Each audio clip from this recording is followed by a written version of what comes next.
time ago, in a galaxy far, far away.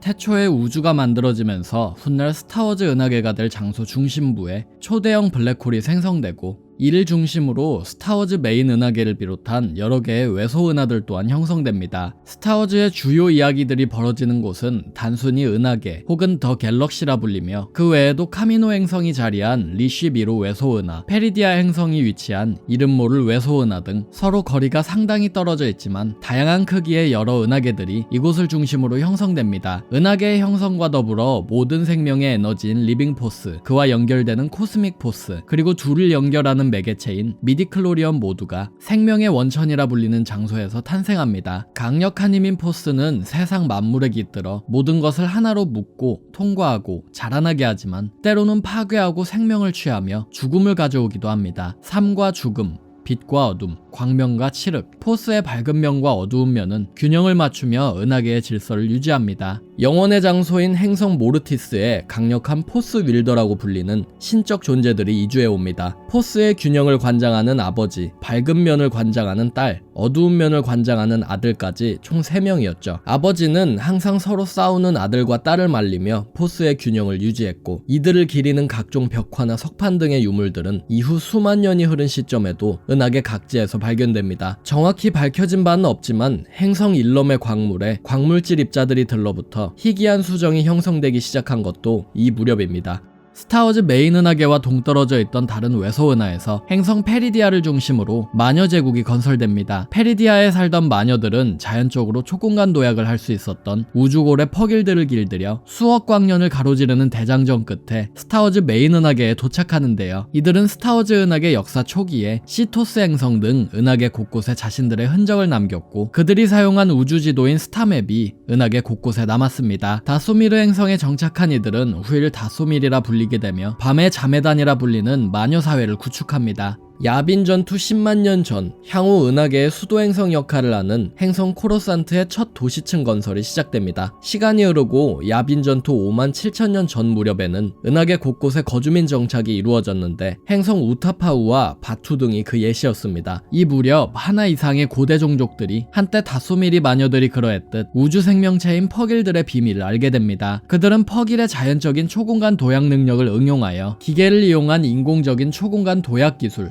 하이퍼드라이브를 개발했고, 우주선에 하이퍼드라이브가 실리면서 본격적으로 초기적인 은하계 탐사가 이루어지기 시작합니다. 초공간 도약 기술을 가장 먼저 습득한 종족은 레온 행성의 양서류 종족인 라카타인들로 알려져 있으며, 초공간 도약 기술을 이용해 빠르게 세력을 확장시킨 이들은 라카타 무한제국이라는 강력한 제국을 형성했다고도 알려졌지만, 그 제국이 대규모 봉기로 인해서 몰락했다는 점 외에는 현재로선 알려진 바가 없습니다. 이처럼 하이퍼드라이브의 발명과 초공간 여행의 여명기에는 수많은 문명과 종족이 서로 충돌하고 융합되었는데, 인간 종족 역시 그중 하나였습니다. 인간은 은하계 중심부인 은하핵에 있는 엠프레스 테타 행성부터 멀리 떨어진 행성들에까지 정착했습니다. 이 무렵 제다이의 씨앗 또한 자라나기 시작했습니다. 야빈 전투 25,025년쯤 다이벤두라고 알려진 종교 집단이 첫 번째 홀로크론을 만들게 되면서 이후 제다이 기사단 창립에 영향을 주었고, 프라임 제다이라는 인물의 지도하에 포스 감흥자들이 행성 아크토에 모여 은하계의 질서와 평화 유지를 위해서 첫 번째 제다이 기사단을 형성하고 행성의 사원과 마을을 건설합니다. 제다이 기사단의 창단 이후 제다이는 독특한 문화를 발전해 나가기 시작했는데, 그 중심에 있는 것은 다름 아닌 광선검이었습니다. 제다이는 카이버 수정이라는 특이한 수정을 통해 폭탄이나 블라스터 같은 무기를 만들 수도 있었지만, 극히 일부만이 안전하게 휘두를 수 있는 무기인 광선검을 자신들의 상징적인 무기로 삼아 광선검의 사용에 대한 훈련과 정확함, 선택에 대해서 고찰했습니다. 제다이가 이런 제한적이고 사용하기 힘든 무기를 일부러 고른 까닭은 광선검으로 가하는 모든 피해를 제다이 각각이 컨트롤할 수 있으며, 제다이가 파괴자가 아닌 은하계의 수호자임을 보여주기 위함이었습니다. 제다이 탐사원들이 포스를 이용한 초공간 항행으로 카이버 수정이 가득한 행성 일럼을 발견한 것도 이 무렵이었으며, 카이버 수정을 이용해 초기 형태의 광선검을 만들기 시작한 것도, 광선검 제작에 도움을 받기 위해 드로이드 박사인 후양 박사를 만든 것도 이 즈음이었습니다.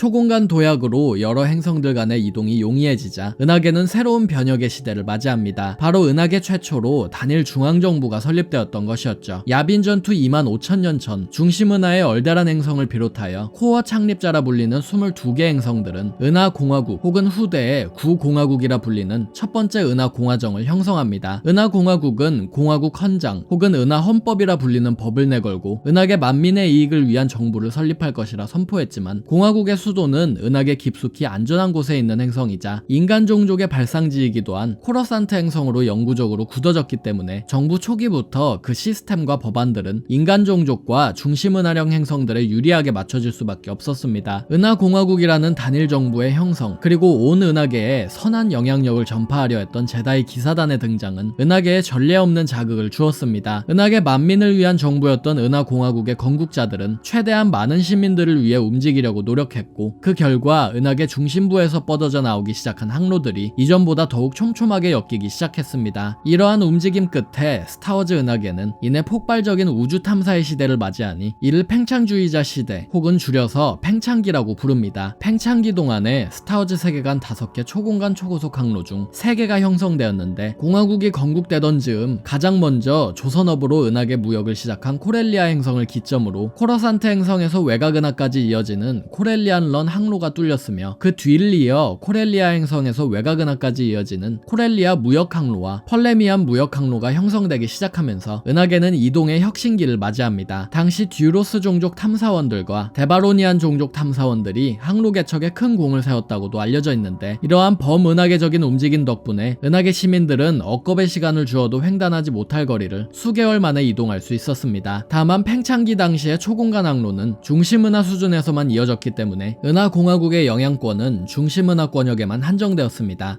제다이 기사단에서 첫 분파가 형성되어 행성 간에 또아리를 틉니다. 분파의 이름은 오르두 에스펙투. 그들의 지도자였던 루르는 영생을 얻기 위해서 자신과 뜻이 맞는 제다이를 이끌고 기사단을 나왔습니다. 하지만 생명과 지식의 영원성을 추구한 루르의 방식은 무엇보다도 자연법을 추구한 제다이의 그것과 너무나도 달랐고 결국 제다이 기사단과 오르두 에스펙투 사이에서는 엔트루비아 분쟁이라 불리는 일종의 종교 분쟁이 일어나게 됩니다. 엔트루비아 분쟁 끝에 제다이는 결국 오르두 에스펙투의 본거지인 간 행성에서 루루의 기지를 검사하게 되었는데 루루가 영생을 위해서 복사해두었던 인공지능인 영원 루루가 기지의 드로이드들을 모두 점령하고 제다이와 오르두 에스펙투 모두를 학살한 일이 일어납니다. 간 전투라 불리는 이 사건에서 루루는 자신의 인공지능 피조물을 막기 위해 목숨을 희생했고 그의 희생 덕분에 기지 전체가 영문 모를 곳으로 초공간 도약해 사라지면서 간 전투는 끝이 납니다. 이 사건 이후로 제다이 기사단과 오르두 에스펙투는 평화협정을 맺었고 이후로는 두 집단 간의 분쟁이 일어나지 않았습니다. 현상금 사냥꾼 그리도로 유명한 로디아인들의 고향인 로데아 행성이 이 무렵에 은하공화국에 가담했으며 네이모이디아 행성에 정착한 듀로스인들이 네이모이디아인으로 따로 분류될 정도로 외관상에 큰 차이를 보이기 시작합니다. 코렐리아 행성의 식민지 개척자들을 선두로 은하계 중심부의 인간 종족 개척자들이 군수품을 비롯한 화물을 저장할 목적으로 은하계 외지에 있는 요충지들에 보급창을 건설합니다. 군수물자를 저장해둔다 하여 행성 이름 앞에 오드가 붙은 행성들이 바로 이런 곳으로 일례로 행성 오드만텔 등이 있습니다. 행성 오서스나 타이손, 제다위성 등 은하계 각지의 행성들이 제다이의 영적 중심지로 성장합니다. 제다이 역사에서 큰 중요도를 가지고 있었던 은하에게 타이손 행성이 시간이 흘러 초공간 항로가 바뀌면서 접근이 어려워지자 외곽은하 오서스의 중요도가 올라가는 변화가 생기는데요. 모든 제다이는 거의 반필수적으로 오서스로 순례를 다녀와야 했을 정도로 제다이 기사단에게 오서스는 중요한 행성이 되었습니다. 코러산트 대사원과는 다르게 외곽은하에 위치하였고 특히나 수많은 홀로크론이 저장된 대도서관 역할을 한 만큼 수많은 제다이 사학자가 오서스에서 수련을 했습니다. 제다이가 은하계 전역으로 선한 영향력을 퍼뜨리는 과정이 순탄했던 것만은 아니었습니다. 정확한 연도는 알려지지 않았지만 제다이 기사단은 자이게리아 노예제국과 같은 막강한 상대들과도 전투를 벌이며 은하계를 더 나은 곳으로 만들려 했습니다. 그러나 제다이가 겪은 모든 분쟁이 평화롭게 해결된 것만은 아니었습니다. 오르두 에스펙투와는 별개로 포스의 어두운 면을 학습하여 생명을 창조하고 죽음을 속이려던 제다이 몇 명이 타락하여 100년간 공화국과 제다이 기사단을 상대로 전쟁을 벌였던 것이었죠. 이 전란의 시기를 100년간의 암흑기라 부릅니다. 다크 제다이 분파는 공화국과 제다이의 맹렬한 공세에 결국 항복하고 은하계 변두리 외딴 행성으로 추방되었지만 되려 추방당한 코리반, 후일 모라반드라 불리는 이 행성에 정착한 그들 그들은 토착 종족인 시스 종족에게 신으로 추양받고 후일 탄생하는 시스 기사단의 토대가 되었습니다. 야빈 전투 5500년 전에는 은하계 5대 항로 중 하나인 리마 무역로가 완성되며 5100년 전에는 미와긴 지대에서 치스 수뇌부가 결성되어 야빈 전투 5019년 전부터 치스 종족의 미와긴 지대 탐사가 시작됩니다. 치스 종족은 종족 특성상 여성에게만, 특히 10대 전후의 어린 소녀들에게서만 포스가 강하게 발현되었는데, 그들은 자신들이 세 번째 눈이라 부르는 포스 능력을 위험천만하고 변화무쌍한 미와긴 지대를 탐사하는 데 사용했습니다. 치스 종족의 소녀 항해사들은 그들의 언어로 오질리 에세엠보, 은하 표준어로 번역하면 스카이워커라 불렸으며, 시간이 지나 포스 능력을 잃은 젊은 선배 항해사들은 케어기버란 이름으로 자신들의 후임자인 스카이워커들을 보조하는 역할을 했습니다. 야빈 전투 5000년 전쯤 구공화국은 말기에 접어듭니다. 퀼드로마 서사시가 이 즈음의 은하계 이야기를 담고 있는데, 서사시는 테타 여제에 의해 일어난 은하핵 지역의 통합전쟁이 종전되고 대하이퍼스페이스 전쟁이라는 엄청난 규모의 전쟁이 은하계를 집어삼켰다고 기록하고 있습니다. 대하이퍼스페이스 전쟁으로 시작된 이 시기에 가장 중요한 세력은 다름 아닌 시스였습니다. 야빈 전투 5000년 전쯤 제다이 한 명이 포스의 진정한 힘은 명상과 수련에서 오는 것이 아니라 포스의 어두운 면을 사용해야만 쟁취할 수 있다고 주창한 것이었습니다. 제다이 최고 평의회는 이 제다이를 모라반드 행성으로 추방시켰지만, 이내 수많은 추종자들이 그의 뒤를 따르면서 시스 기사단이라는 신생 집단의 탄생으로 이어졌습니다. 한 하늘 아래에 양립할 수 없었던 두 세력은 수없이 많은 전투에서 서로 충돌했습니다. 시스의 황금기라 불리던 당시, 시스는 시스 제국 혹은 구 시스 제국이라 불리는 세력을 형성하고는 자신들의 연금술로 각종 뒤틀린 맹수들과 슈퍼무기들을 만들어 사용했습니다. 제다이와 시스의 전쟁은 결국 공화국 수도성인 코로산트로까지 번졌고, 제다이와 공화국 연합군의 항전에도 불구하고 수도가 함락되었으니 시스 세력은 자신들이 정복한 코로산트에 시스 성소를 세우고 군림합니다. 하지만 머지않아 기사회생한 공화국 제다이 연맹군이 반격하면서 코로산트는 탈환되죠. 그 과정에서 제다이는 시스 사원을 무너뜨렸지만, 시스 기사단의 사원은 지상뿐 아니라 지하에도 건설되어 있어 그들의 지하 사원은 이후로도 그대로 보존되었습니다.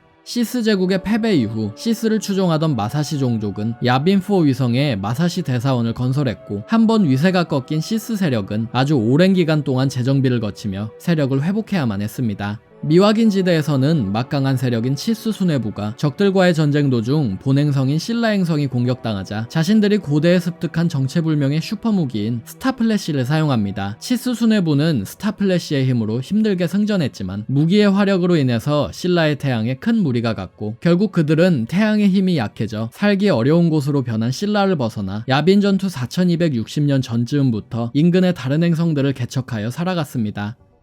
야빈 전투 4100년 전경, 내전이 벌어지던 그리즈말트 행성에서 인간 탐험가들이 중부 은하를 방랑하던 도중 새로운 행성 하나를 발견하여 나부라고 이름을 붙입니다. 이곳으로 대량의 내전 피난민들이 이주하면서 나부에는 돌연 인간 종족이 건간 종족과 공존하게 되었는데, 수십만 년간 나부 행성에서 원주민으로 살아온 건간 종족은 행성에 들이닥친 인간들에 밀려 늪지와 물속으로 거처를 옮겨야만 했습니다. 결국 두 종족은 수십 년간 행성에 관할을 두고 전쟁을 벌이다가 서로의 경계를 설정하여 떨어져서 살기로 결정합니다. 포스의 어두운 면의 컬트 집단이었던 크라스라는 집단이 은하액 엠프레스 테타 행성계를 중심으로 창궐하기 시작합니다. 지배계층을 탄소냉동시키고 행성계 전역을 휘어잡은 크라스는 크라스 성전을 일으켜 수천 명의 제다이를 포함한 많은 시민들을 살해했고, 이에 제다이 기사단은 제다이 마스터 울리 퀼드로마의 자원으로 그들을 무찌르는가 했지만, 되려 크라스 사건을 해결하기 위해 투입된 그가 크라스 세력과 타락 제다이 엑사르쿤의 술수로 타락해버리면서 신시스 제국이 탄생하는 광경을 지켜보아야 만 했습니다. 이 시점에 오서스 행성이 나가사도우라는 시스 군주가 만든 크론 초신성의 위력으로 큰 피해를 입었고, 그 피해로 소행성지대가 생기면서 제다이들이 오서스에 접근하는 것이 힘들어집니다. 하지만 신시스 제국 자체는 울리 퀼드로마가 포스의 밝은 면으로 다시 구원받으면서 몇 년 가지 못하고 붕괴되었습니다. 시스 군주 다스 타니스가 말라코어의 시스 사원에 만든 카이버 무기가 알려지면서 전투가 벌어집니다. 제다이와 시스 사이에서 벌어진 이 전투에서 단 한 명의 생존자도 남지 않았고, 때문에 이 사건은 말라코어 대학살이라고 알려지게 됩니다. 이후 제다이는 말라코어 행성에 대한 접근이 엄격히 금지되었고, 행성의 존재 정보 자체가 제다이 자료실에서 소멸됩니다. 이 즈음 제다이 기사들 중에서도 특히 마카시 검술 사용자들이 크로스가드 광선검을 사용했다고 전해집니다. 야빈 전투 3705년 전 은하계의 마지막 슈퍼 초공간 항로인 하이디안 웨이가 형성되면서 은하계는 5개의 슈퍼 초공간 항로들 덕분에 더욱 긴밀히 연결되었습니다. 은하계는 인간의 이주 그리고 문명과 기술의 발전에 따라 은하계 중심부터 바깥으로 지역 구분이 되기도 하지만 5개의 슈퍼 초공간 항로가 완공되면서 교통의 발달로 인근 지역 간의 교류가 활발해지면서 서로 문화가 섞여 초공간 항로를 기준으로 따로 지역을 구분하기도 합니다. 은하계 북쪽부터 시계 방향으로 뉴 테리토리, 트랜스 하이디안 보더랜드, 슬라이스, 트레일링 섹터, 그리고 웨스턴 리치 등이 이런 예시였습니다. 야빈 전투 3650년 전경 미확인 지대의 치스 종족이 메인 은하계의 중앙 정부였던 구공화국 정부를 상대로 200년간 전쟁을 벌입니다. 하지만 그들의 공세는 결국 수포로 돌아갔고 치스 수뇌부는 다시 미확인 지대로 돌아가야만 했습니다.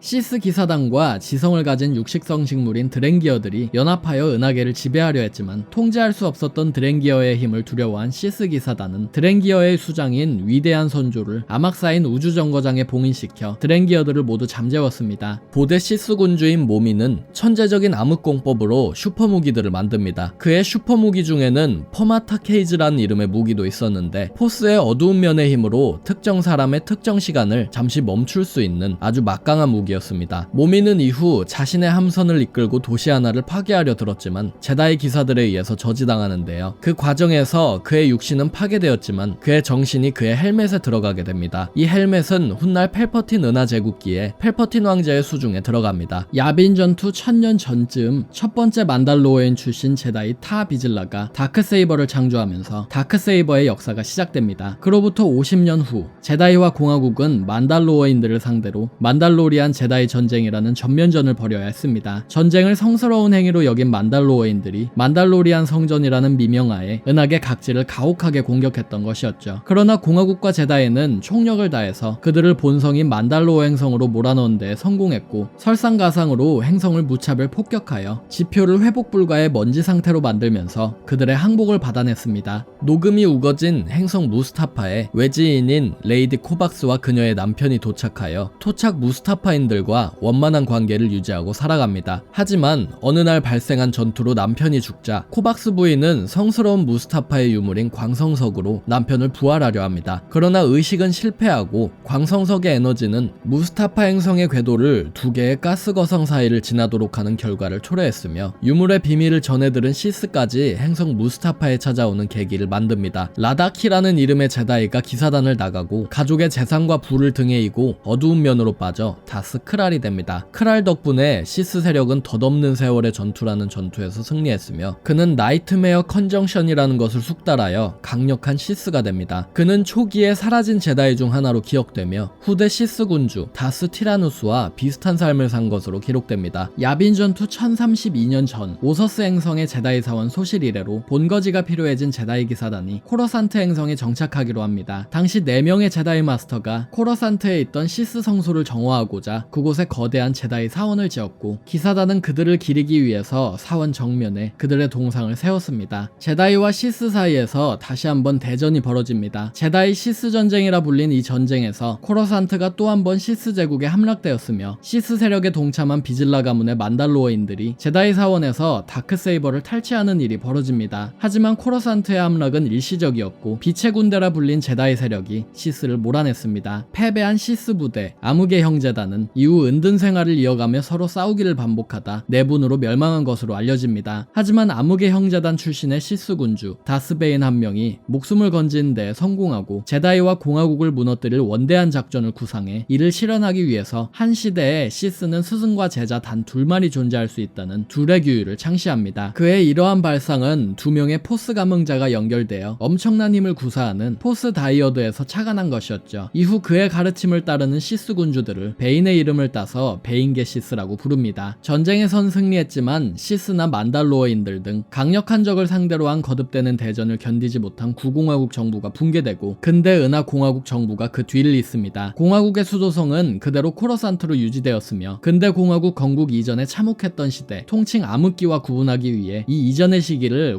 구공화국기라고 부르게 됩니다. 근대 은하 공화국 건국에 맞추어 새 역법이 시작되었으며 구공화국 군대는 해산되고 은하 의회가 개편되어 초대 최고 수상으로 타서스 발로럼을 선출합니다. 발로럼 행정부의 은하공화국은 루산개혁이라는 이름의 전면적인 정부 개혁안을 펼쳐 오랜 세월 이어진 공화국과 민주주의 정신을 보존하고 정비하려 했습니다. 코러산트의 제다이 사원이 제다이들의 작전본부이자 영적 중심지로 변모한 것도 이 시기였으며 몇 년 지나지 않아 행성 일럼에도 제다이 사원이 건설되었습니다. 커세어워 통칭 해적전쟁이 벌어집니다. 당시 제다이 기사단의 마스터 우우부는 금기를 깨고 제다이 광선검으로 만든 비장의 무기인 파킬러를 개발 및 사용했습니다. 파킬러를 사용한 우우부와 그의 동료는 기사단에서 제명되었는데요. 제다이 시스 전쟁 이후 개혁을 겪은 은하공화국은 은하행성계 협정을 통해 혹시 모를 참혹한 전쟁에 대비해 보려고 했습니다. 협정안은 주로 교전이 벌어졌을 시의 규칙들을 담고 있었는데 예컨대 상대의 항복을 무시할 수 없다는 등의 아주 기본적인 내용들이 명시되어 있었습니다. 야빈 전투 1000년 전에서 500년 전까지는 다양한 일들이 벌어집니다. 이 시기에 마지카나타와 요다, 자바더헛이 태어났으며 통합자라 불리는 자판왕의 통치가 시작되고 안정된 나부 행성이 공화국에 가담하기도 합니다. 쿠아트라이브 야드는 이 즈음에 로타나 행성을 구매해서 자회사 로타나 중공업을 설립합니다. 야빈 전투 522년 전경에는 그릇된 길을 걷는 제다이를 감금하기 위해서 행성 롤라 사유에 시타델 감옥이 건설됩니다.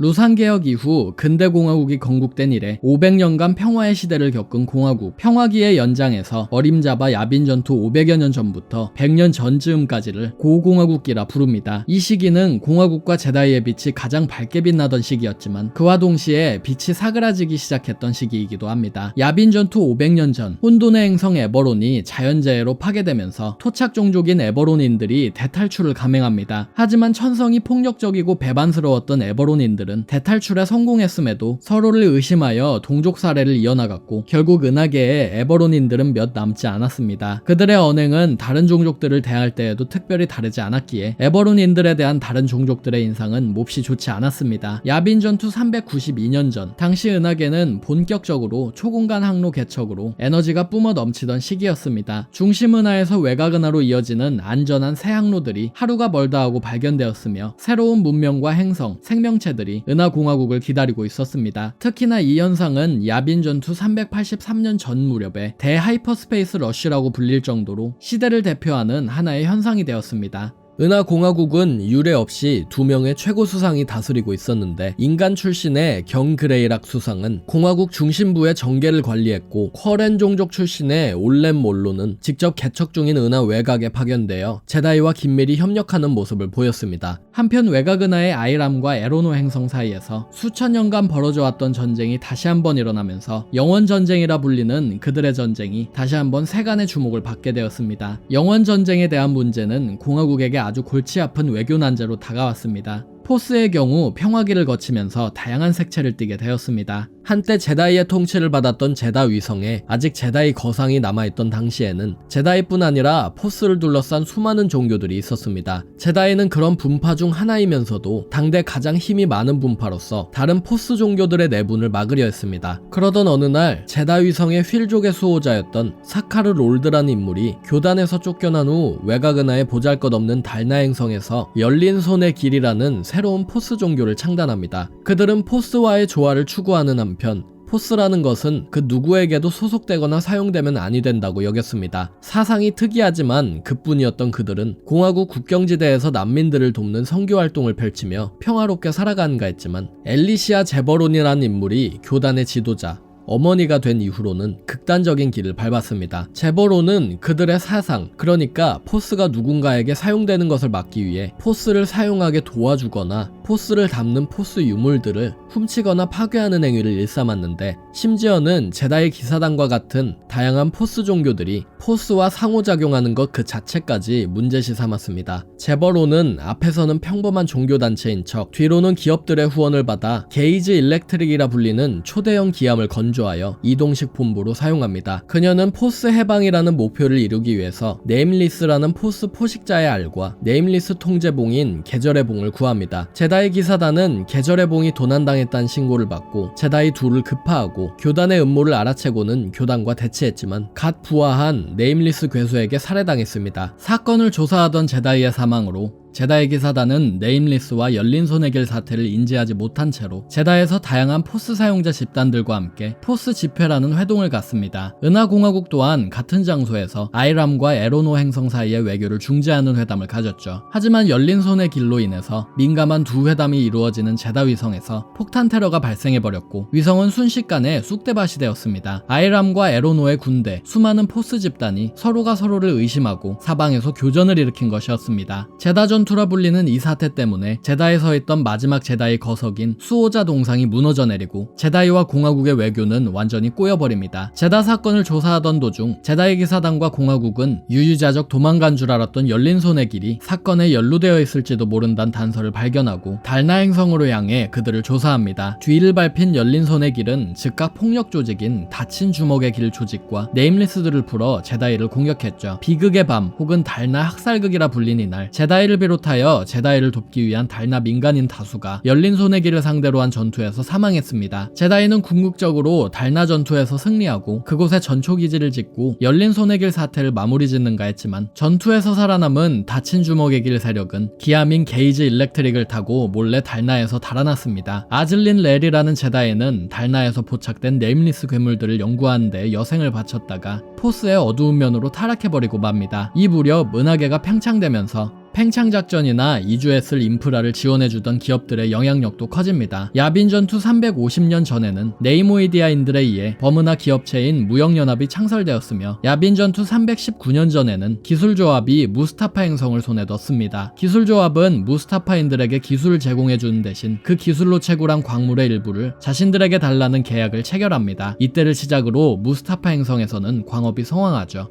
야빈 전투 232년 전 외곽은하까지 이어지는 소수의 항로들이 형성되어 모험을 즐기려는 자와 공화국의 검문을 피하려는 자들이 속속 이주하기 시작했고 코러산트 행성 기반의 은하 공화국이 리나소 최고 수상을 선두로 공화국의 영향력을 확대하고 전 은하계의 사람들을 연결시키며 모든 시민들을 위해서 평화와 영감을 가져다주기 위해 인프라부터 문화까지 개발하는 위대한 작업의 은하계를 구상합니다. 리나소는 항해하기 어려운 외곽은하에 대한 공화국의 영향력을 유지하기 위해서 갤럭틱 프론티어라고 불리던 외곽은하에 지원 활동을 설립하는데요. 이를 위해서 스타라이트 비콘이라 불리는 우주 정거장이 준공되어 항행과 통신 그리고 치안 등에 도움을 줍니다. 비콘은 또한 제다이 사원의 역할도 겸하여 제다이들과 공화국군이 쉬이 지원할 수 있게 도왔고 부상자들을 치료하는 데에 탁월한 성능을 보이던 박타 또한 이 시기에 대규모 생산이 시도됩니다. 스타라이트 비콘이 건설된 지 얼마 지나지 않아 범은하 해적 조직인 나일 세력이 움직이기 시작하면서 고공화국기는 격동하기 시작합니다. 나일 세력은 100여 년 전에 달나에서 도주한 마르다로의 다친 주먹의 길 잔당이 이전까지는 별 볼 일 없던 변두리의 해적단인 나일 해적단의 우두머리로 융합되면서 생긴 아주 위험한 집단이었습니다. 시간이 지나면서 로 가문의 제다이를 향한 분노심은 아무런 이유 없는 혐오로 변질되어 있었기 때문에 나일은 아무런 동기 없이 단순히 실현이 가능하다는 이유만으로 제다이와 공화국을 상대로 폭력을 휘두릅니다. 나일의 지도자이자 마르다로의 후손인 마키언 로는 초공간에서 변칙적으로 항행이 가능한 패스 엔진을 이용하여 세력을 조종하고 있었습니다. 아직은 해적단의 리더들이 건재한 상황이었기에 그는 뒤에서 조용히 해적들에게 패스 엔진의 항로만 제공하면서 그들의 세력 확장을 돕고 있었죠. 그러던 어느 날 초공간 항로를 위험하게 가로지르던 나일 해적선이 초대형 화물선인 레거시런호와 만나는 일이 일어납니다. 레거시런은 초공간 항로를 횡단하는 우주선을 보고 급선회했지만 오래된 선체가 무리한 기동을 견디지 못하고 결국 파괴되었습니다. 초공간 도약 도중에 일어난 이 대참사로 인해 외곽은하 전역에 광속으로 움직이는 레거시런호의 파편들이 출현하기 시작합니다. 제다이와 은하공화국은 최선을 다해서 민간인들을 도왔지만 거기에는 한계가 있었습니다. 결국 리나소 수상은 대재앙이라 불리는 레거시런 사건이 해결될 때까지 외곽은하로 이어지는 모든 항로를 막아버립니다. 그런 가운데 외곽은하에 발이 묶인 생존자들이 고대 아막사인 정거장에서 시스가 봉인했던 식인 괴수인 드랭기어들을 방출시켜버렸고 나일과 함께 드랭기어들은 외곽은하 전역을 쑥대밭으로 만듭니다. 값비싼 대가를 치르긴 했지만 머자나 제다이와 공화국은 나일 해적단과 드랭기어 문제를 일단락하면서 자신들의 승리를 기념하기 위해 행성 발로에서 공화국 박람회를 개최하지만 제다이가 방심하기만을 기다렸던 패배한 척했던 나일이 공화국 박람회에 모인 수많은 사람들을 죽여 현장은 생지옥이 됩니다. 공화국가 제다이는 나일 해적단을 상대로 선전포고를 하고 은하계 전역에서 그들과 교전을 벌였는데, 제다이와 공화국의 관심이 온 은하계로 퍼진 사이에 그들의 본진인 스타라이트 비콘 정거장을 노린 나일 해적단은 과거에 열린 손의 길 교단이 발견해낸 네임리스 괴물들을 이용하여 제다이의 포스 능력을 무력화시켰고 기어코 정거장을 두 동강 냅니다. 공화국가 제다이의 자부심인 스타라이트 비콘은 수많은 민간인과 제다이의 희생과 함께 바다로 가라앉았습니다. 네임리스 괴물의 수수께끼를 풀지 못한 제다이는 자신들이 손도 까딱 못하고 목숨을 잃는 초유의 상황이 찾아오자 겁에 질려 상황이 해결될 때까지 코러산트의 대사원에 모여있기로 합니다. 제다이가 꼬리를 말고 도망가자 기세등등해진 마키온 로는 외곽 은하에 진을 치고는 그곳을 자신의 영토 오클루전 존이라 선언합니다. 스타라이트 비콘 사태 이후 분노한 동시에 겁을 먹은 공화국과 제다이는 공세와 방어 작전을 동시에 개시합니다. 코러산트로 후퇴한 제다이는 기사단원들을 보호하기 위해 가디언 프로토콜을 발동시키는 한편 공화국 방위연맹 함대와 함께 오클루전 존의 돌파법을 강구했죠. 하지만 그 어떤 시도로도 오클루전 존이 돌파되지 않자 은하계 바깥으로 빙 돌아서 나일 영토 안으로 들어갈 항로를 모색하기까지 합니다. 작전에 성공한 나일의 수장 마키온 로는 기존의 해적대장들이었던 3대장을 축출하고 그 공석에 3명의 장관을 앉히고는 외곽 은하 최대의 농경행성 중 하나였던 해짤행성을 수도로 삼아 자신들을 하나의 독재국가로 임명해달라고 엄포를 놓고 있는 상황입니다. 설상가상으로 혼란을 틈탄 헛종족까지 자신들의 영토를 늘리려고 하는 상황. 공화국과 제다이의 분투는 고공화국 제3시대 이야기들에서 현재 진행 중입니다. 이 모든 일들이 해결된 후인 야빈 전투 132년 전, 제다이와 공화국이 나약해지자 그동안 모습을 숨겨왔던 시스 세력이 정계에 침투합니다. 이들이 어떤 식으로 정계에 잠입했는지는 드라마 에콜라이트에서 공개됩니다. 이따른 사건 사고로 공화국의 황금기인 고공화국기가 사실상 막 끝난 야빈 전투 85년 전, 중심은하의 중요한 농업행성 프로토브렌치에 항성 폭풍이 불어 재앙이 일어납니다. 제다이 기사 사이포디아스가 사전에 포스로 이를 점지했고 두쿠가 그를 지지하며 행성을 돕자고 했지만 제다이 기사단은 섣불리 움직이지 말자며 늑장을 부리다가 결국 행성이 큰 피해를 입습니다. 행동하는 제다이 기사단을 믿었던 요다의 제자 두쿠는 최고의 검객이 되고 제다이 최고 평의회의 이런 자리까지 올랐지만 바뀌지 않는 현실에 한탄합니다. 두쿠는 야빈 전투 68년 전쯤 두 번째 제자인 콰이곤진을 자신의 파다완으로 발탁하여 그를 가르치지만 기사단의 환멸을 느끼는 감정은 바뀌지 않았습니다. 3년 뒤인 야빈 전투 65년 전, 본 타팔로 국왕 재임 기간의 나부 행성이 다마스크 주식회사와 손을 잡고 행성의 천연 플라즈마를 이용하여 거대한 에너지 동력원을 건설하기로 합니다. 이 막강한 플라즈마 동력원 덕분에 나부 행성은 남는 에너지를 무역연합을 통해 판매하기까지 하면서 상당한 이익을 낼 수 있었고, 넘치는 화물 수요 탓에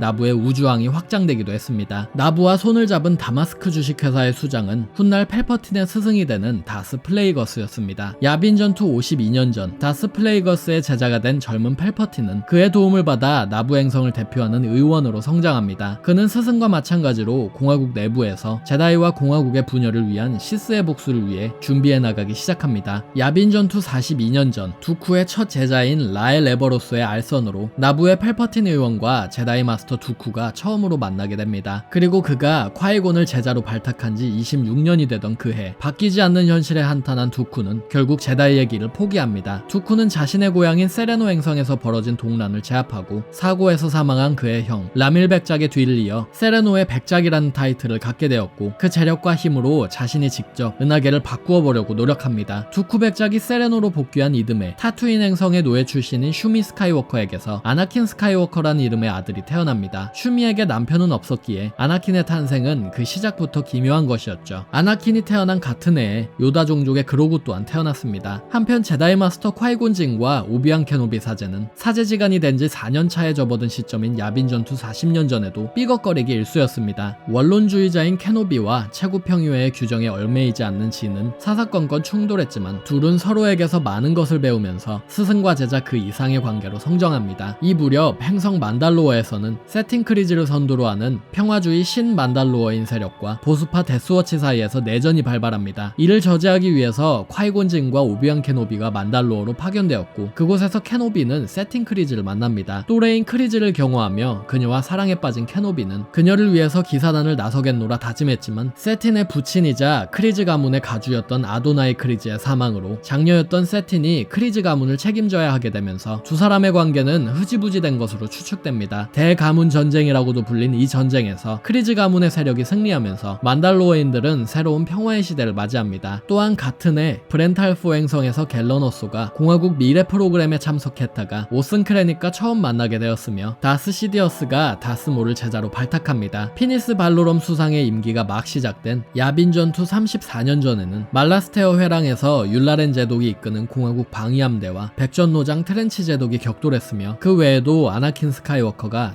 3PO의 제작을 시작하고 제다이 마스터 메이스 윈두가 데파빌라바를 제자로 두었습니다. 그러던 야빈 전투 33년 전 은하계에는 어둠이 짙어지기 시작합니다. 다스 플레이거스의 제자인 다스 시디어스가 1000년 만에 시스의 복수를 준비한 것이었죠. 자신의 제자인 다스몰을 훈련시키던 시디어스는 교묘하게 자신의 계획에 첫 단추를 끼워 맞추기 시작했습니다. 위러프 타킨의 고향인 에리아두 행성에서는 당시 피니스 발로럼 최고 수상 그리고 무역연합의 간부진 사이에서 에리아두 회담이라 불리는 굉장히 중차대한 회담이 개최되고 있었습니다. 당시 은하공화국은 은하계 중심부와 멀리 떨어져 있는 외곽은하 사이의 상업 네트워크를 활성화시키고자 자유무역지대를 만들었는데 이런 자유무역지대를 중심으로 무역연합과 같은 사기업들의 힘이 지나칠 정도로 비대해진 상황이었습니다. 아예 코러산트의 의회 의석까지 차지한 무역연합은 자유무역지대의 보호를 명분으로 거금을 징수했고 이를 내지 못하거나 자신들의 회원이 아닐 경우에는 상상을 초월하는 대가를 지불하도록 하는 동시에 의회 내에서 이 사안과 관련한 로비를 알선하면서 의원들의 입을 막았습니다. 하지만 피니스 발로럼대에 접어들어 공화국 행정부는 더 이상은 묵인할 수 없었던 무역연합과 자유무역지대 문제를 해결하기 위해서 자유무역지대 과세법안을 제안했고 이로 인해 무역연합과 발로럼 행정부 간의 마찰은 점차 거세졌습니다. 다스 시디어스의 페르소나를 숨기고 있던 나부의 쉬브 펠퍼티니 의원은 이 기회를 이용하여 발로럼 행정부를 무너뜨리고 자신이 그의 뒤를 이어 최고 수상직에 오르려 했습니다. 그는 다스 시디어스의 페르소나로 무역연합의 반공화국 성향 관료인 누트 걸레이를 포섭하는 한편 쉬브 펠퍼틴의 페르소나로는 발로럼 곁에 붙어 무역연합이 펠퍼틴이 대표하는 나부 행성에 부정적인 인식을 갖게 만들었습니다. 그런 상황에 에리아두 회담장의 네뷸라 프론트라 불리는 급진주의 단체가 돌연 나타나 당시 무역연합의 이사진 자리를 꿰차고 있었던 은하계 최고의 조선업 행성인 쿠아드라이브 야드의 경영진을 몰살시키는 일이 일어났고 서로 테러의 배후에 있을 것이라 여겼던 무역연합과 공화국의 갈등은 극에 치닫습니다. 암살미수에서 간신히 살아남은 발로럼의 행정부는 강력하게 진상조사를 시도했지만 회담이 열린 에리아두 행성의 부총독이었던 위러프 타키는 펠퍼틴 의원의 사적인 요청을 받고 조사를 저지했습니다. 에리아두 회담의 결과 무역연합의 간부진은 누트 건레이 파벌의 네이모이디아인들이 꿰차게 되었고 에리아두 행성의 총독으로 위러프 타킨이 떠오르게 됩니다. 한편 과거의 프로토브렌치 행성의 미래를 예지했던 것처럼 은하계 전체를 뒤덮을 대전을 예지한 두쿠의 절친한 친구 제다이 마스터 사이포디아스는 제다이 최고 평의회에 공화국이 군대를 만들어 위험에 대비해야만 한다고 강경히 주장했지만 오히려 다른 평의회원들은 그의 광적인 주장을 무시하고 그를 평의회에서 제명시킵니다. 그러나 사이포디아스는 이에 굴하지 않았습니다. 그는 복제인간 장인들이 거주하는 리시 외소 은하의 카미노 행성에 공화국과 기사단이 승인을 했다며 비밀리에 수백만 명이 넘는 복제인간 군대를 주문합니다.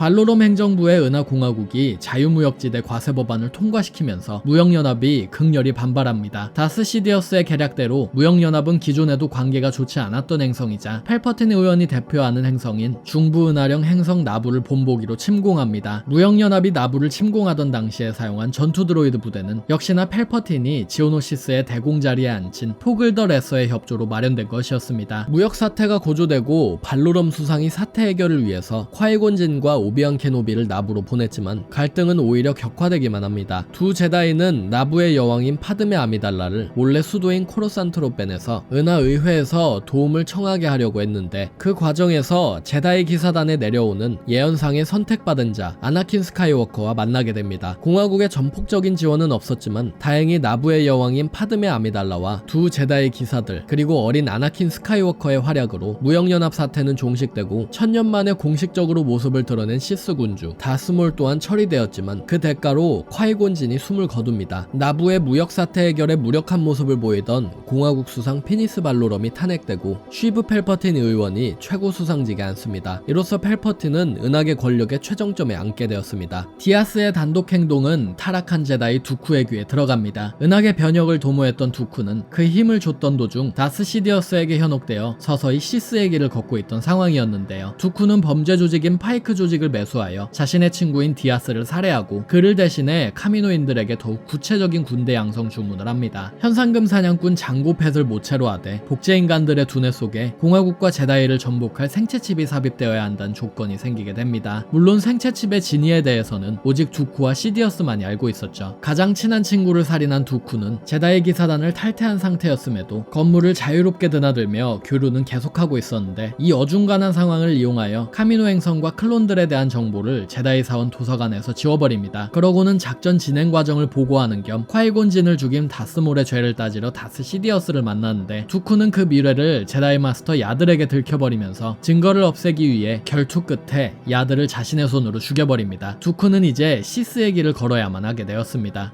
시스의 계략과는 상관없이 클론 대군의 모체가 된 현상금 사냥꾼 장고 팻은 그 대가로 적지 않은 돈과 성장 가속화가 되지 않은 복제인간 하나를 요청했고 코드네임 알파라 불린 이 아이는 보바 팻이라는 이름하에 장고 팻의 아들로 자라납니다. 보바와 함께 장고 팻의 여성형 클론인 코드네임 오메가 또한 탄생했지만 오메가는 비밀리에 카미노인 과학자인 날라세 박사에 의해서 길러집니다. 4년 후 파드메 아미달라가 나부의 여왕직에서 물러나고 은하 의회에 나부의 대표로 앉게 됩니다. 비슷한 시점에 캐나리 행성에서는 카사라는 이름의 남자아이가 태어납니다. 또다시 4년이 흐르고 다스 티라노스가 두쿠백작의 페르소나로 움직이기 시작합니다. 그는 렉서스 행성에서 연설을 하여 공화국과 제다이의 무능함을 역설하였고 이에 동의한 행성계들이 공화국에서 집단 탈퇴하면서 소위 분리파라 불리는 독립행성계 연합이 결성됩니다. 힘이 강한 세레노 행성의 백작이자 한때 기사단이 자랑하는 가장 뛰어난 기사였던 두쿠였기에 많은 이들이 그의 뜻을 진심으로 받아들였습니다. 분리주의 사태가 걷잡을 수 없이 커지자 겁에 질린 공화국 의회는 군대 창설안까지 투표로 붙이게 됩니다. 허울뿐인 사상전은 평화로웠던 캐나리 행성을 뒤덮습니다. 정부에 의해서 자연히 파괴당한 캐나리에서 어린 카사는 우연히 우주선 고무를 구하러 행성에 도착한 클렘과 마바 안도르 부부에게 발견되고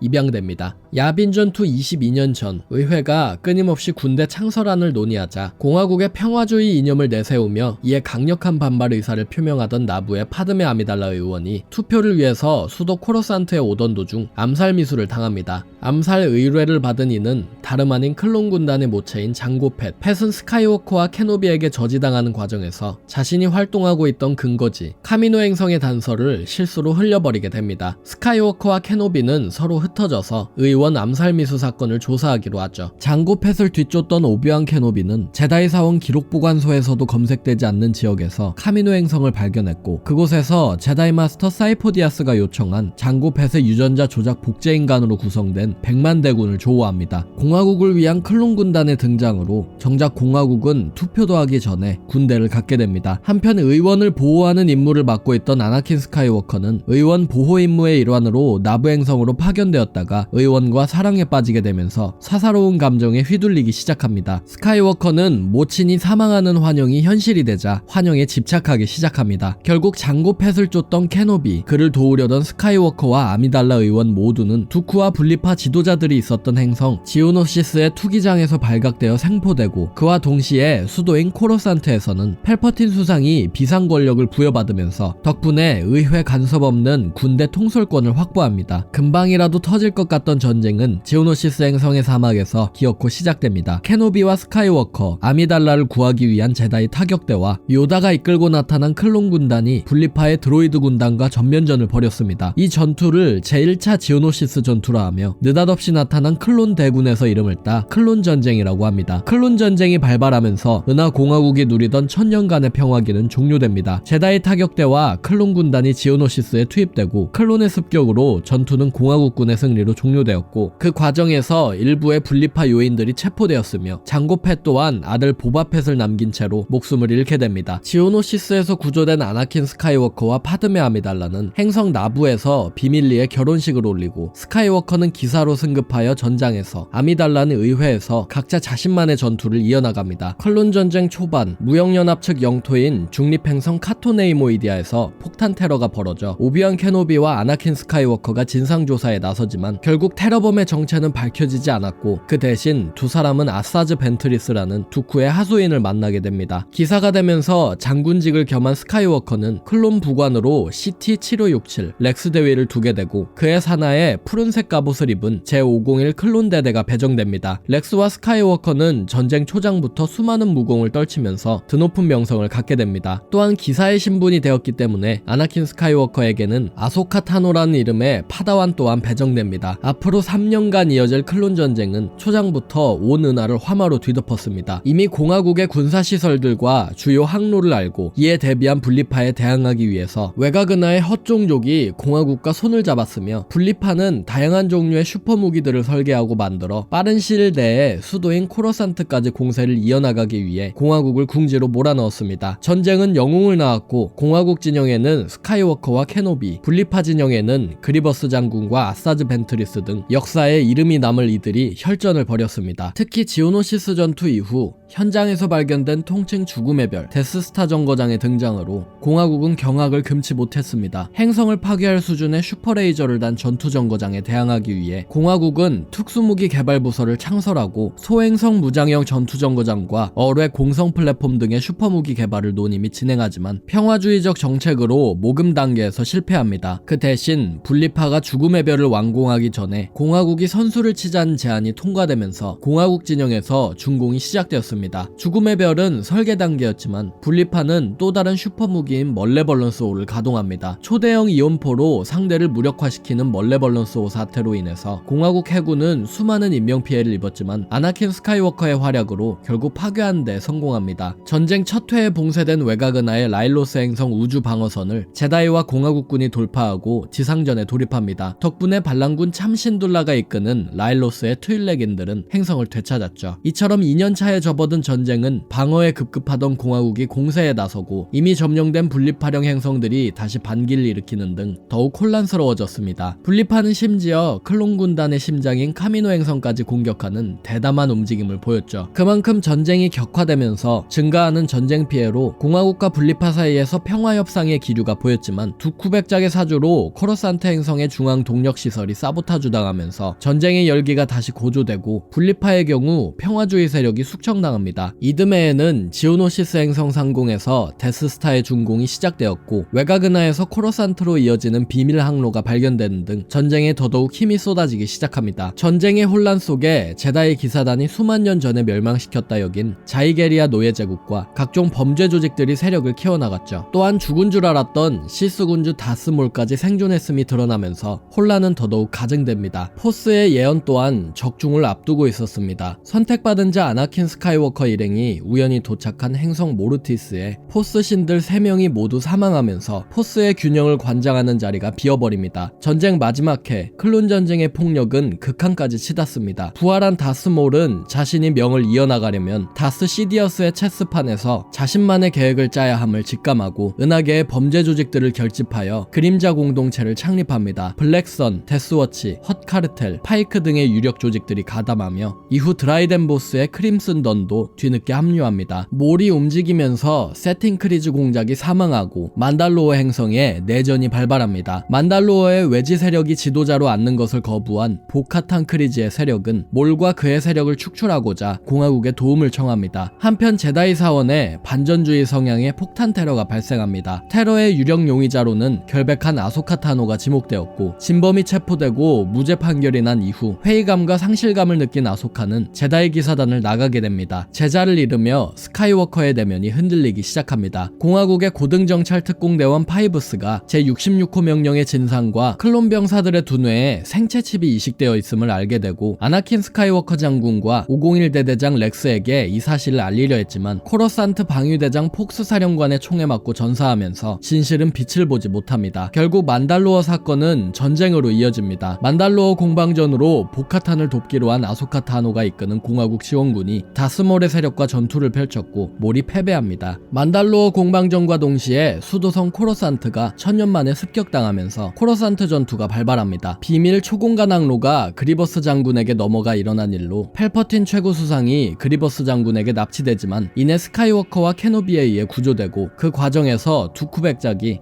스카이워커의 손에 사망합니다. 두쿠가 사망하고 얼마 지나지 않아 행성 우타파우에서 오비안 케노비가 드로이드 군단 사령관인 그리버스를 죽이면서 실질적으로 분리파는 머리를 잃습니다. 기세를 탄 공화국은 공세를 이어나갔고 분리파는 외곽은하까지 밀려납니다. 한편 파드메 아미달라가 아나킨 스카이워커의 아이를 임신하고 아나킨은 그런 파드메가 목숨을 잃는 미래를 보게 됩니다. 어머니와 제자까지 잃고 아내까지 잃을 수 없었던 스카이워커의 정신이 다시 한번 흔들리자 이때를 노린 쉬브 펠퍼틴이 그에게 죽음을 정복한 어두운 면의 방법을 제안하면서 다스 시디어스가 바로 펠퍼틴 최고 수상이라는 사실이 드러납니다. 수상이 시스군주 다스 시디어스임을 알게 된 제다이 메이스 윈두는 다른 3명의 제다이를 대동하고 그에게 대적하려 했지만 결국 시디어스가 승리합니다. 정체를 드러낸 시디어스는 온 은하에 흩어진 제다이 장군들 곁에서 전투를 벌이고 있던 클론 병사들의 뇌에 이식된 생체칩으로 모든 제다이를 사살한다는 내용의 66호 명령을 발동하면서 온 은하계의 제다이가 죽어나갑니다. 하지만 모든 제다이가 죽은 것은 아니기에 케일럽 듐, 아소카 타노, 칼 캐스티스 등 소수의 제다이는 생존합니다. 어두운 면에 몸을 바치기로 한 아나킨 스카이워커는 다스 베이더라는 칭호를 얻고 제다이 숙청에 선봉에 섰습니다. 다스 시디어스는 제다이가 자신을 암살하고 정권을 잡으려 했다며 거짓말을 하고는 자신을 황제로 하는 은하 제국 창설을 선포합니다. 제다이의 뒤를 이어서 무스타파 행성에 집결한 분리파 수뇌부 또한 아나킨 스카이워커의 손에 학살당하면서 모든 드로이드 군단의 작동이 중지되고 클론 전쟁은 승자 없이 끝이 납니다. 숙청에서 살아남은 제다이 기사 오비안 케노비는 이 모든 일에 자신의 제자인 아나킨 스카이워커가 있음을 알게 되고 무스타파 행성에서 그를 사망 직전까지 내몹니다. 케노비와 만난 요다 또한 다스 시디어스와 은하의회에서 결투를 벌였지만 패배했죠. 제다이 아나킨 스카이워커와 파드메 아미달라가 사망하고 다스 베이더가 창조됩니다.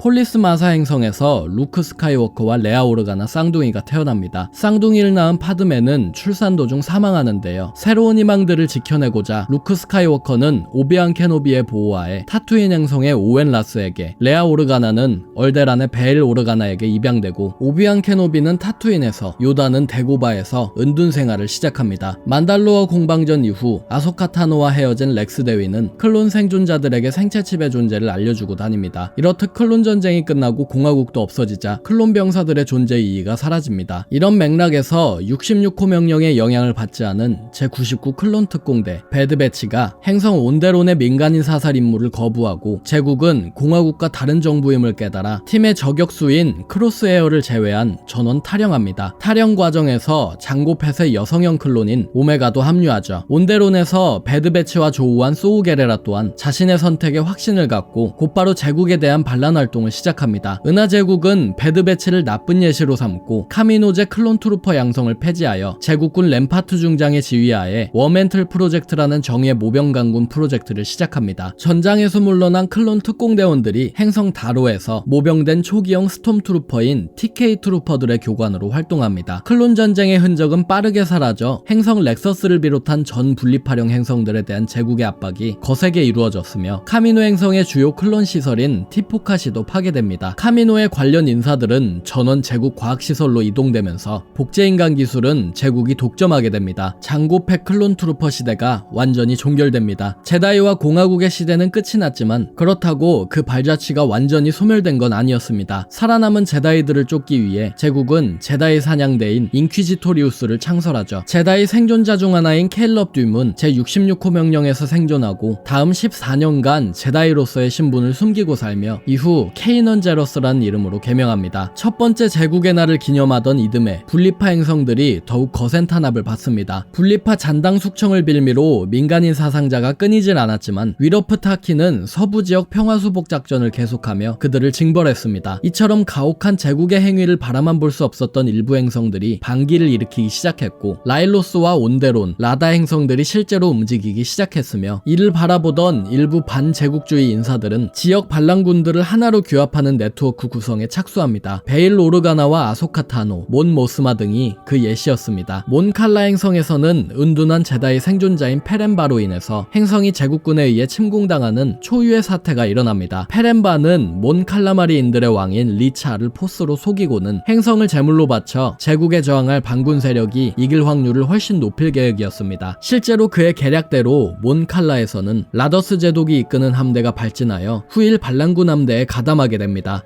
그러나 제국의 모든 계획이 순조롭게 흘러가지만은 않았습니다. 클론 생존자들로 구성된 클론 반란군과 배드배치 특공대의 활약으로 제국 해군의 램파트 중장이 고의적으로 카미노 행성의 클론 시설을 파괴했다는 진실이 은하 의회에 공개된 것이었습니다. 하지만 펠퍼틴 황제는 이를 램파트 중장 개인의 독단 행동으로 뒤집어 씌웠고, 오히려 중장 위하의 클론 병사들이 주어진 명령을 과도할 정도로 맹목적으로 수행했음을 강조하면서 클론 병사들을 모두 퇴역시키고 스톰트루퍼 프로젝트를 그 어느 때보다 추진할 필요가 있음을 역설했습니다.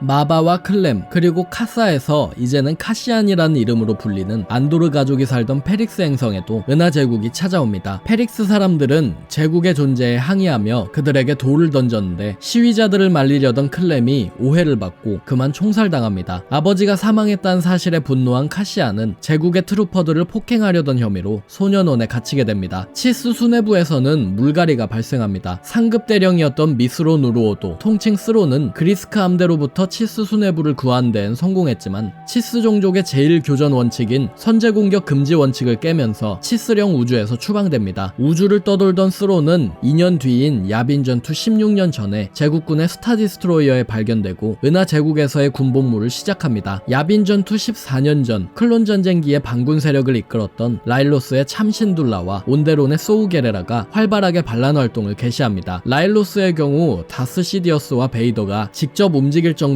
그 정도가 강했고, 소우게레라는 이미 온데론 행성을 넘어선 은하계 규모의 활동을 개시한 후였습니다. 설상가상으로 제국 내부에서도 시디어스의 행보에 반대하는 인사들이 반군 활동을 벌이면서 제국은 정부 안팎계적을 상대해야만 했습니다. 제국이 숨통을 조여오자 제국군 상층부가 반군과 가담하여 정권을 무너뜨리려는 시도가 있었습니다. 제국 해군의 도드렌시 중장이 도와주어 제국의 총독인 타킨의 자가용 우주선인 캐리온 스파이크호를 탈취, 제국령을 들쑤시고 다닌 이 사건은 반군 조직의 리더의 이름을 따서 버치 텔러 사건이라고 부릅니다. 렌시 중장과 텔러 모두 제국에 의해서 처리되었고, 반란군 숙청에 큰 공을 세운 것을 인정받은 위러프 타킨이 최초의 데모프 직위에 오르면서 거암거포주의와 공포 통치에 기반한 타킨 독트린을 반포합니다. 제다이 사냥꾼인 인퀴지터들도 바쁘게 움직이고 있었습니다. 인퀴지토리우스 소속의 두 번째 자매와 아홉째 자매가 브라카 행성에서 은둔 중이던 제다이 파다왕 칼케스티스를 발견했지만 전직 제다이인 시어준다와 그리즈 드리터스가 그를 스팅어 멘티스호에 태우고 브라카 행성을 탈출합니다. 브라카 행성을 나선 세 사람은 카시쿠 행성에서 우키 종족 노예들을 해방하던 소우게레라와 만나고, 펠퍼틴 황제가 포스의 비밀을 풀기 위해서 오거 프로젝트란 이름하에 고대 제프 문명의 유물들을 발굴하려 함을 깨닫습니다. 이듬해부터는 죽음의 별 건설 프로젝트가 막바지에 치달으면서 제국이 분주해집니다. 제국 측은 정거장의 슈퍼레이저 완성을 위해서 오슨크레닉 국장을 보내 라무 행성에 숨어 지내던 공화국 무기개발부서 출신 과학자 갤런호소의 가족을 찾고 갤런을 데려갑니다. 그 과정에서 갤런호소의 아내인 라이라호소가 사망하면서 홀로 남은 딸아이 진호소는 소우게레라가 양육하기 시작합니다. 행성 코렐리아에서 시궁창 인생을 살던 한이라는 이름의 청년과 그의 여자친구인 키라가 행성을 탈출하려고 시도한 시기 또한 이 무렵이었습니다. 최후의 순간 한은 연인 키라만 행성에 남겨둔 채로 행성에서 빠져나오게 되고, 키라를 구하기 위해서 다시 코렐리아로 돌아오고자 뛰어난 조종사가 되기 위해 은하제국 해군에 입대합니다. 성씨가 없던 그가 솔로라는 성을 갖게 된 것도 이 순간이었습니다. 야빈 전투 12년 전 베이더는 펠퍼틴에게 자신이 패배한 행성 무스타파를 지배하게 해달라는 부탁을 하고, 그곳에서 과거 고대의 시스 군주 모민의 헬멧을 발견합니다. 헬멧에 깃들어 있었던 암흑 건축과 모민의 영혼 덕분에 베이더는 행성의 어두운 면을 극한까지 활용할 수 있는 구조의 포트리스 베이더를 얻게 되죠. 베이더는 시간을 뒤틀 수 있는 요새의 힘을 빌려 파드메 아미달라를 구하려 했지만 그가 얻은 것은 파드메의 죽음을 눈앞에서 다시 보는 것 뿐이었습니다. 고통과 분노, 슬픔으로 시스 군주 다스 베이더가 완성되는 순간이었습니다. 야빈 전투 10년 전 코렐리아를 탈출한 한 솔로는 명령 불복종으로 제국 비행사관학교에서 추방당하고 육군으로 보직이 바뀌면서 처절한 전장을 전전하던 도중 행성 민반에서 추바카와 만나고 토비아스 베켓이란 이름을 가진 현상금 사냥꾼의 크루에 구조에 합류합니다. 베켓과 합류한 솔로는 우주선을 마련하기 위해 우연히 범죄 조직 크림슨던과 만났는데 그곳에서 부관으로 일하고 있던 키라를 발견합니다. 한은 키라와 함께하려 했지만 과거에 얽매인 삶을 살던 한과는 다른 길을 걷고 있었던 키라는 크림슨던의 지도자로 성장하길 택하면서 다스몰의 훈련을 받기 시작합니다. 삶의 큰 목적을 상실한 솔로는 츄바카와 함께 밀레니엄 팔코노를 타고 밀수꾼의 삶을 살기 시작하죠. 그가 절친한 친구인 란도 칼리시안과 만난 순간도 밀레니엄 팔코노로 12파생 만에 캐셀런을 주파한 것도 이때였습니다. 은하 제국이 행성 스카리프에 제국 보안기지를 설립하여 요새화시키기 시작한 것도 이 무렵입니다. 머지않아 제국은 데스스타의 준공을 끝마치고 지오노시스 행성의 행성민들을 살충제로 전부 죽이고는 데스스타를 스카리프 행성으로 이동시켰습니다. 이 시점을 기준으로 은하계에서 지오노시스인들을 찾아보기가 힘들어집니다. 그랜드 인퀴지터가 이끄는 신문단이 타투인 행성에 찾아옵니다. 66호 명령의 생존자 제다이인 나리를 찾기 위한 사냥대였는데요. 리바 세반더라는 이름의 인퀴지터인 세 번째 자매는 잔챙이 제다이가 아닌 거물을 잡아서 차기 그랜드 인퀴지터로 승진하고파 했습니다. 그러기 위해서는 10년이 지났는데도 흔적조차 찾을 수 없던 은둔 제다이 오비안 케노비를 잡는 것이 가장 확실했죠. 리바는 오비안 케노비와 클론 전쟁기에 면식이 있었던 베일 오르가나의 딸인 레아 오르가나를 납치하여 베일이 오비안 케노비의 도움을 청하길 기다렸습니다. 리바는 몰랐지만 레아는 아나킨 스카이워커의 딸이었기에 베일은 소스라치게 놀랐고 리바의 예상대로 오비안에게 도움을 부탁합니다. 포스와의 연결을 끊고 타투인 행성에서 10살짜리 루크 스카이워커를 보호하며 은둔하고 있던 오비완은 하는 수 없이 레아를 구조하러 떠났고 성공리에 레아를 찾아내긴 했지만 그 과정에서 인퀴지터들에게 존재가 들통납니다. 오비완을 궁지로 몰아넣은 리바는 그에게 그의 제자이자 형제나 다름없던 아나킨 스카이워커가 살아남았으며 다스베이더라는 이름 하에 검은 갑옷을 입고 은하계를 활보하고 있다고 전합니다. 오비완은 인퀴지터들의 요새로 몰래 들어가 레아 오르가나를 몰래 빼내고 자신을 도와주는 패스 세력의 아지트인 자빔 행성에서 숨을 돌리고 있던 차에 다스베이더와 인퀴지터들의 공격을 받습니다. 오비완은 기지를 발휘해서 다스베이더를 따돌리는가 했지만 베이더는 멈추지 않았고 결국 어느 위성에서 두 사람은 결판을 짓기로 합니다. 루크 스카이워커와 레아 오르가나라는 새로운 희망을 지켜야 했던 오비완은 각성하여 베이더를 전투불능 상태로 찍어 누르고는 다시 타투인 행성으로 돌아옵니다. 아나킨 스카이워커가 다스베이더가 된 것이 자신의 가르침이 잘못되었기 때문이 아니라 이미 그의 손을 벗어난 일이었음을 알게 된 오비완은 지난 10년간의 후회와 절망감에서 빠져나와 새로운 삶을 살기로 합니다. 그리고 그런 제자의 결심을 응원하기라도 하듯 포스의 영혼이 된 제다이 마스터 콰이곤 진이 나타나 오비완과 재회합니다.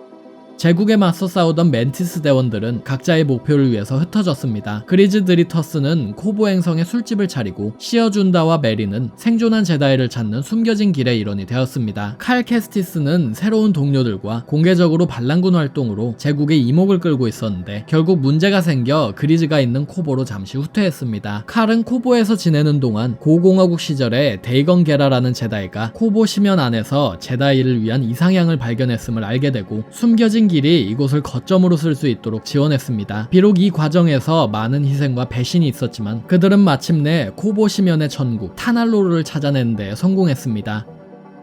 야빈 전투 5년 전 제국군 과학자의 딸임이 탄로난 진 어소가 위험에 처했음을 알게 된 소우게레라가 행성 템시 프라임의 16살인 진 어소를 버리고 옵니다. 또다시 가족을 잃은 진 어소는 방랑하기 시작합니다. 외곽 은하의 공업 행성인 로탈 행성에서 1년의 자잘한 반제국주의 움직임이 포착됩니다. 로탈에서 태어나 제국의 반감을 갖고 있었던 에즈라 브리처가 참 신둘라의 딸인 헤라 신둘라, 제국에 의해 일종이 멸종된 잽 오렐리오스, 헤라의 드로이드인 초퍼, 만달로 인 사빈렌, 그리고 한때 케일럽 듀미라는 이름의 제다이였던 케이넌 제러스로 구성된 스펙터 팀에 가담합니다. 케이넌 자러스는 에즈라가 포스 감흥자라는 사실을 깨닫고 에즈라를 제다이로 기르기 시작합니다. 기업구역에 소속된 몰라나 원 행성에서 살인사건이 벌어집니다. 사건의 주범은 카시안 안도르, 여동생을 찾으려다가 프리몰이라는 이름의 기업 경비원들과 시비가 붙은 그는 경솔한 경비원들의 실수와 아군이 겹쳐 2명의 경비원을 모두 총으로 쏴 죽이게 됩니다. 프리몰 기업의 추격을 받게 된 카시안은 궁지에 몰린 상황에 수수께끼의 남자인 루선 레이를 만납니다. 그리고 루선의 도움을 받아 프리몰 프리몰 경비원들을 따돌리고 페릭스 행성에서 도망가는데요. 프리몰의 실패에 기업구역을 집어삼킬 기회만 엿보고 있던 제국이 프리몰을 국유화시키고 덩달아 기업의 눈만 피하면 됐던 카시안은 은하제국의 추격을 따돌려야만 했습니다. 페릭스를 뜬 카시안은 알다니 행성에서 제국군 기지를 털면 거액의 보상금을 주겠다는 루선 레일의 제안을 받아들이고 다른 팀원들과 함께 제국군 육군기지에서 8천만 크레딧을 털어 달아납니다. 알다니 사건은 은하계 전역에 대서특필되고 심기가 불편해진 제국은 공공질서 재심리 법안을 발효하여 말도 안 되는 법안 집행으로 은하계 곳곳에 반발을 삽니다. 한편으로는 보안국을 앞세워 카시안 안도르라는 인물을 추격하던 제국. 때마침 페릭스 행성에서 나이가 많은 안도르의 어머니가 사망하자 어머니의 장례식장에 카시안 안도르가 찾아오리라 여긴 그들은 페릭스 행성에 진을 치고 카시안이 오기만을 기다립니다. 그러나 그들이 가만히 진을 치고 있기에는 그들의 집에는 너무 가혹했고 카시안의 어머니의 장례식 당일